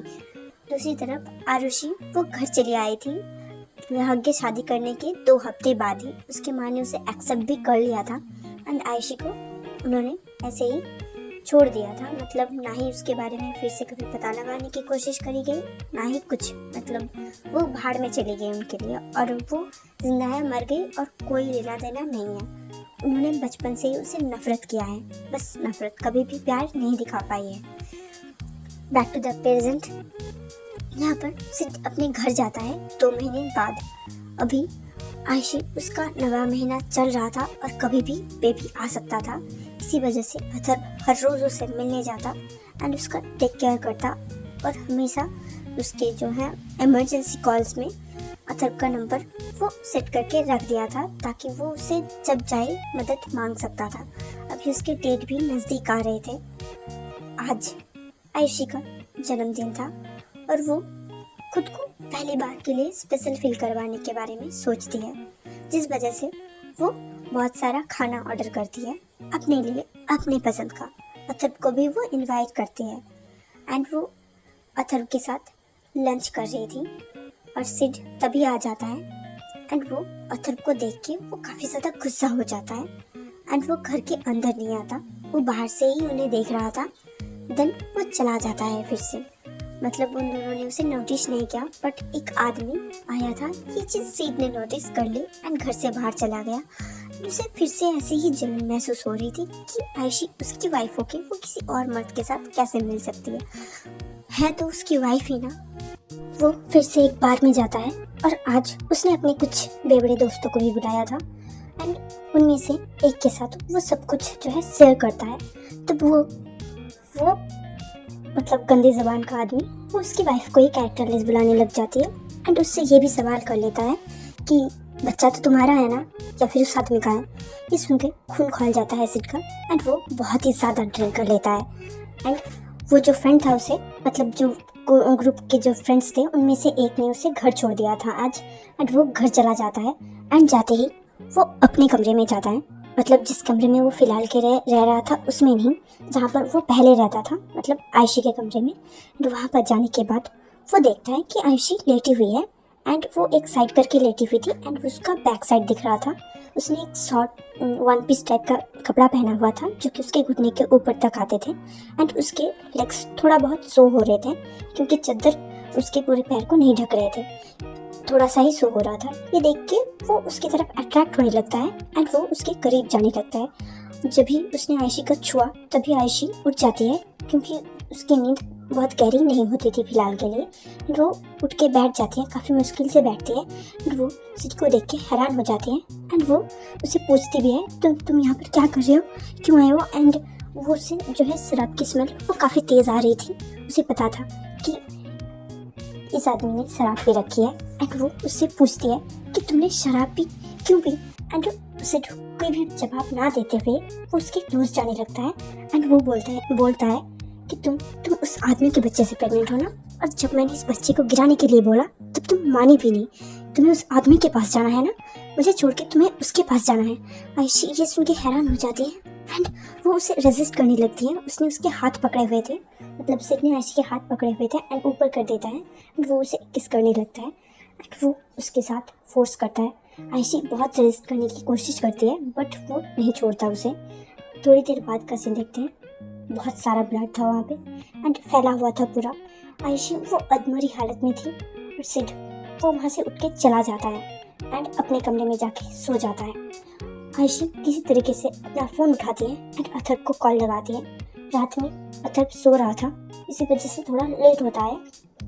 आयुषी की कॉल पाके ही वो झटाक से उठा लेता है उठने के साथ ही एंड उठाने के बाद वो पूछता है उसे, क्या हुआ आयुषी, तुमने इतनी रात को कॉल क्यों किया। आयुषी काफ़ी धीमी आवाज़ में बोल रही थी, जैसे कि उसको बोलना नहीं बन रहा था। वो बोलती है प्लीज़ मुझे बचा लो, प्लीज़ मेरे घर आ जाओ प्लीज़। एंड इतना बोल के वो चुप हो जाती है एंड कॉल कट जाता है। अथर्व वो काफ़ी तेज़ी से कार लेके, मतलब 1 घंटे का रास्ता वो आधे घंटे में पार करके आ जाता है एंड वो आयुषी के कमरे में जाता है एंड इतना सारा ब्लड देख के वो काफ़ी ज़्यादा हैरान था। वो कैरी करता है आयशी को एंड अपनी कार में लेके वो उसे हॉस्पिटल ले जाता है। इमरजेंसी सी सेक्शन के जरिए उसके बेबी का डिलीवरी होता है। बेबी तो सेफ थी बट आयशी उसे काफ़ी ज़्यादा ब्लीडिंग हो चुकी थी। बस वो अपनी आखिरी सांसें गिन रही थी। वो अथर्व उसका हाथ पकड़ता है एंड बोलता है तुम्हें कुछ नहीं होगा, तुम ठीक हो जाओगे। आयशी ये सुन के बोलती है मुझे दिलासा देने की ज़रूरत नहीं है, मुझे पता है कि मैं नहीं बचने वाली, प्लीज़ प्लीज़ मेरे बच्चे का ख्याल रखना। इतना बोलते ही वो अपना आखिरी सांस ले लेती है एंड वो वहीं पर डेड हो जाती है। थोड़ी देर बाद हम देखते हैं उस बच्चे को अथर्व अपनी गोद में लिया हुआ था एंड खिला रहा था। उसके फेस में सैडनेस अच्छे से दिख रही थी, मतलब हाँ वो सैड था। देन वो बच्ची को लेके चला जाता है एंड आयशी का जो है अंतिम संस्कार भी करता है उसी रात को। बट सिड को इस बारे में कुछ भी नहीं पता था। मतलब जो कि शहर में अकेला रहता था वो डिसाइड करता है जितना भी पैसा उसके पास सेविंग्स है वो लेके वो अपने गाँव चला जाएगा और बेबी को वहीं रेस करेगा या तो फिर डिफरेंट शहर। एंड वो वही करता है, वो ट्रेन लेके कहीं चला जाता है। उस बारे में हमें अभी नहीं बताया जाता कि वो कहाँ जाता है। हम सिड का सीन देखते हैं। नेक्स्ट डे उसकी नींद खुलती है 12 बजे दोपहर की। वो उठने के बाद वो टाइम नहीं देखता, रियलाइज़ नहीं करता कि कितनी सुबह, मतलब सुबह क्या दोपहर भी बीत चुका था। वो उठने के बाद नहाता है एंड किचन में जाता है। उसे याद था कि उसने रात में क्या किया था एंड उसे ये भी याद था कि आयशी की हालत साइड से ख़राब होगी। इसी वजह से वो उसके लिए ब्रेकफास्ट बनाता है एंड वो जाके आयशी को चेक करने लगता है। बट आयशी उसे नहीं दिखती है। वो जो ब्लड कवर हो गया था उसमें चादर डला हुआ था, इसी वजह से मतलब ब्लैंकेट डला हुआ था और जिस वजह से ब्लड नहीं दिख रहा था। उसके कमरे में उसे वो नहीं मिलती। देन वॉशरूम में चेक करता है एंड गार्डन में भी चेक करता है। सारे कमरों में चेक करने के बाद भी आयशी उसे नहीं मिलती है। इस वजह से वो काफ़ी ज़्यादा परेशान हो जाता है एंड वो वो अपने सर में हाथ रख के बैठा ही हुआ था। उसे क्लिक होता है शायद से वो नाराज़ होके चली गई होगी एंड अब उसको टाइम की तरफ ध्यान जाता है कि 1 बज चुके थे। वो लंच कर लेता है एंड शाम को वो जाने के बारे में सोचता है। देन शाम हो जाती है एंड वो कार लेके निकल जाता है आयशी के घर के लिए, मतलब उसकी माँ के घर के लिए। वो 5 बजे वहाँ पर पहुँचता है। बिना किसी की परवाह करते हुए वो घर के अंदर घुस जाता है। गार्ड्स वगैरह सभी उसको पहले से ही पहचानते थे, इसी वजह से कोई भी नहीं रोकता। घर के अंदर जाने के बाद वो अपनी मदर इन लॉ के साथ फेस टू फेस होता है एंड वो थोड़ा सा अंदर खड़ी हुई थी एंड वो गेट की तरफ देखती है। वहाँ पर सिड खड़ा हुआ था। वो काफ़ी तेज़ी के साथ घर के अंदर आ जाती है एंड वो उनके सामने खड़ा हो जाता है एंड उनकी तरफ घूर रहा था। उसी वक्त आरुषि वो सीढ़ियों से नीचे आती है एंड वो अपने पूरे मैसी हालत में से थी, जैसे कि वो अभी सो के उठी है। दोपहर में शायद से सोने की आदत थी उसे। एंड वो नीचे आने के बाद वो अपनी माँ को बुलाती है एंड वो भी सिड को देखती है। दोनों ही एक ही साथ आरुषि की तरफ देखते हैं। सिड उसे देख के उसके पास चला जाता है एंड उसके साथ चिल्ला के बातें करने लगता है और बोलता है कि तुम्हारी हिम्मत कैसे हुई, तुम किसी को बिना बताए घर चले आए। एंड उसके कंधे को वो पकड़ लेता है। आरुषि को वो काफ़ी ज़्यादा ऑड लगता है एंड वैसे भी उसने कभी भी सिड को नहीं देखा हुआ था, इसी वजह से वो उसको दूर करती है एंड धक्का दे देती है। उसकी स्ट्रेंथ आयशी से कई ज़्यादा थी। ये चीज़ सिड को फील होता है एंड वो पूछते हैं तुमने मुझे धक्का क्यों दिया। आयशी बोलती है वो मिस्टर कौन हो तुम, और ऐसे ही घर के अंदर चले आए एंड मुझे टच भी कर रहे हो। मम्मा प्लीज़ इसे घर से बाहर निकालो, गार्ड्स। और वो गार्ड्स को बुलाने लगी थी। उसकी माँ उसे चुप करवाती है एंड सिड से पूछती है तुम यहाँ पर क्यों हो। सिड पलटता है एंड उन्हें जवाब देता है कि आपकी बेटी मेरे घर से भाग गई है एंड यहाँ पर आके छुपी हुई है। आरुषि वो बोलते हैं व्हाट द हेक, मैं अपने घर से भाग के, सॉरी मतलब तुम्हारे घर से भाग के मैं अपने घर आ जाऊंगी, लाइक तुमने मुझे किडनैप किया हुआ था क्या। ये सुन के सिड बोलता है what do you mean and उसे काफ़ी जोर से पकड़ता है एंड वो उसे हिलाने लगता है। बोलता है कि तुम कहना क्या चाहते हो, हाँ तुम मेरी वाइफ हो और तुम्हें मेरे साथ मेरे घर में होना चाहिए और ऐसे ही बिना इन्फॉर्म के तुम अपने मायके नहीं आ सकते। आरुषि वो खुद से उसे धक्का देती है एंड थोड़ा सा दूर चला जाता है सिड। उसने काफ़ी तेज़ से धक्का दिया था एंड आरुषि बोल रही है लेट मी गेस ये उस आयशी की हस्बैंड है, राइट मम्मा। एंड वो बोल के वो अपनी माँ के पास जाने लगती है एंड वो टेबल से एक कुछ तो ड्रिंक उठा लेती है एंड उसे पीने लगती है एंड वो बैठ जाती है वहाँ पर। और सिड वो थोड़ा सा शॉक था और वो पूछता है अपने मदर इन लॉ से कि ये क्या बोल रहे हैं। ये सुन के उसकी मदर इन लॉ बोलती हैं ये तुम्हारी वाइफ नहीं है, उसकी जुड़वा बहन है, जो क्योंकि ये दोनों एक जैसे ही दिखते हैं इसी वजह से तुम्हें कन्फ्यूजन हो गया है। कंफ्यूज हो गए हो। सिड उसका तो सर चकराने लगता है ये सब कुछ सोचते सोचते। एंड वो पूछता है कि इसका नाम क्या है। वो बताती है कि इसका नाम आरुषि है।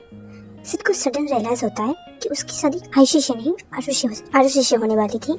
इसी वजह से वो पूछ ही लेता है कि क्या ये वही लड़की है जिसके साथ मेरी शादी होने वाली थी और आपने किसी और के साथ मेरी शादी करवा दी। जो आरुषि थी वो कुछ पी रही थी, मतलब जूस था उसके हाथ में। वो रुक जाती है एंड वैसे ही स्टैचू बन के उसकी तरफ देखने लगती है, जैसे कि वो लोग ये चीज़ भूल ही गए थे। सिड जब ये रियलाइज़ करता है कि वो लड़की आयुषी थी, न कि आरुषि जिसके साथ उसकी शादी हुई थी।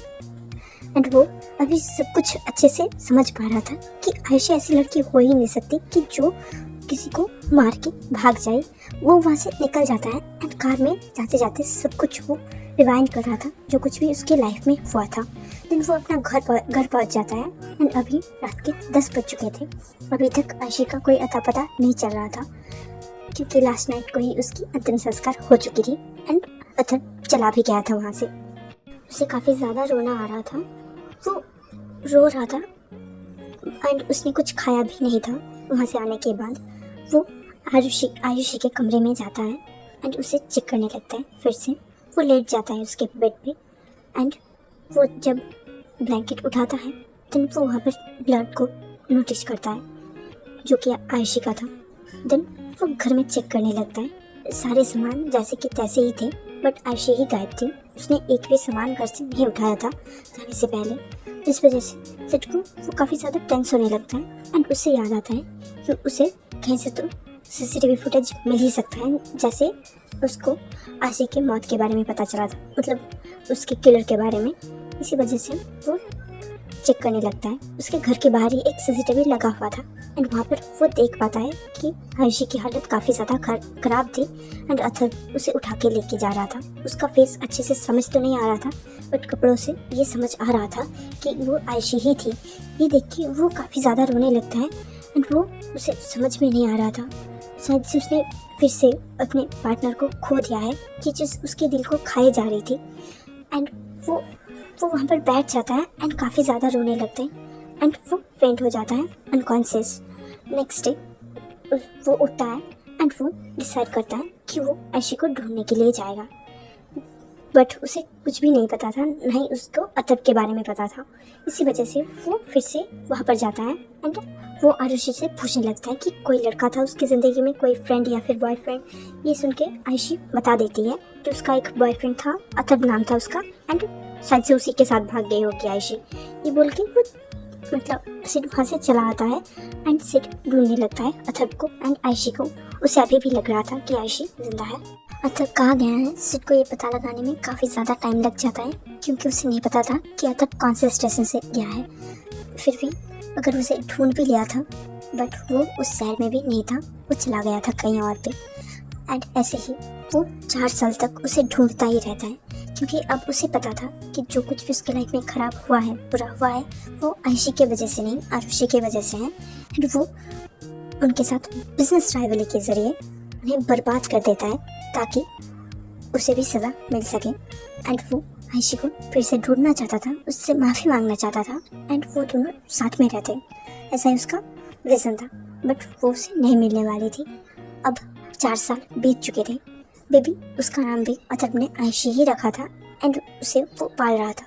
उसके साथ और एक लड़का रहता था जो कि एक क्रॉस ड्रेसर था, साथ में वो ट्रांसजेंडर भी था। बट स्टिल उसने अभी ऑपरेशन नहीं करवाया था, सर्जरीज जो भी होते हैं वो नहीं करवाया था।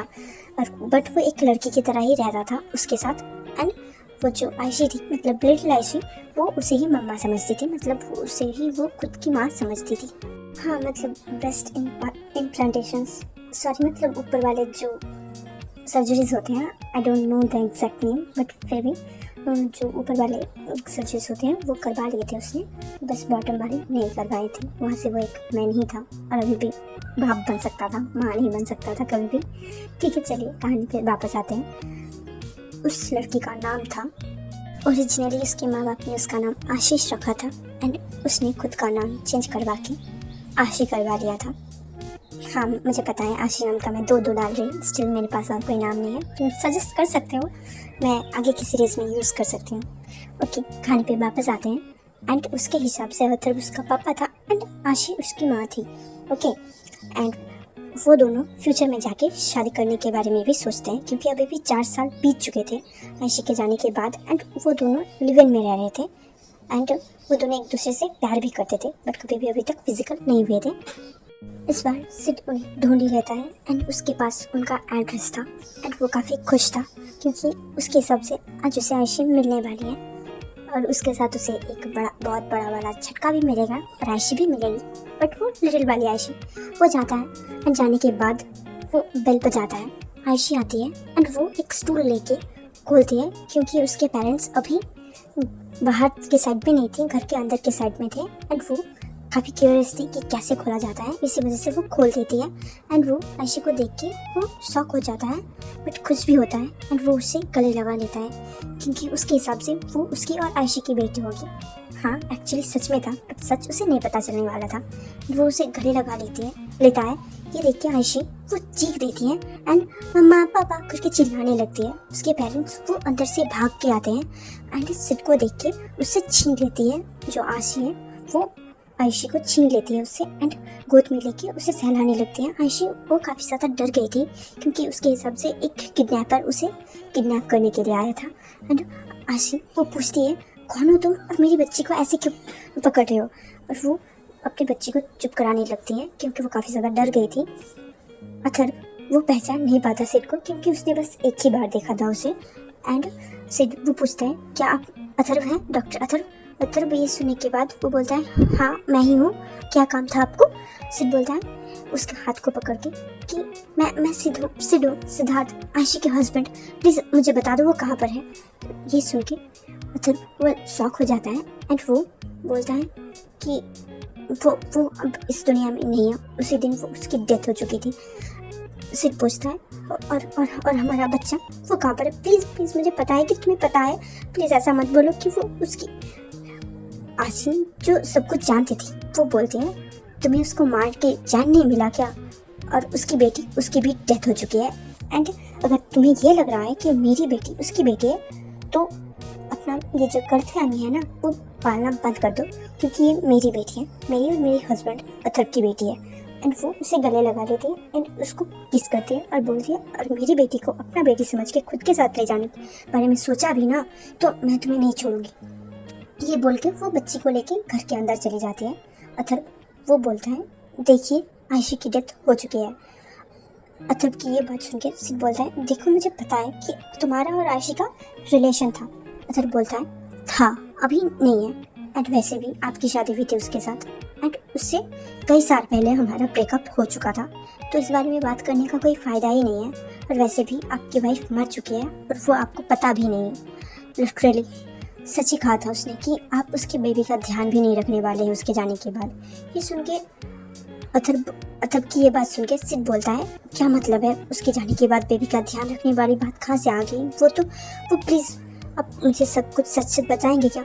अथर्व बोलता है मैंने उसे वार्न किया था कि वो कंसीव ना करे, एक्चुअली अबॉर्शन करवाने के लिए मैंने सजेस्ट किया था, बट उसने मना कर दिया, बोला कि वो बेबी को बर्थ देना चाहती है, बट क्योंकि उसे काफ़ी ज़्यादा ब्लीडिंग हो चुकी थी इसी वजह से उसकी भी डेथ हो गई एंड बेबी की भी।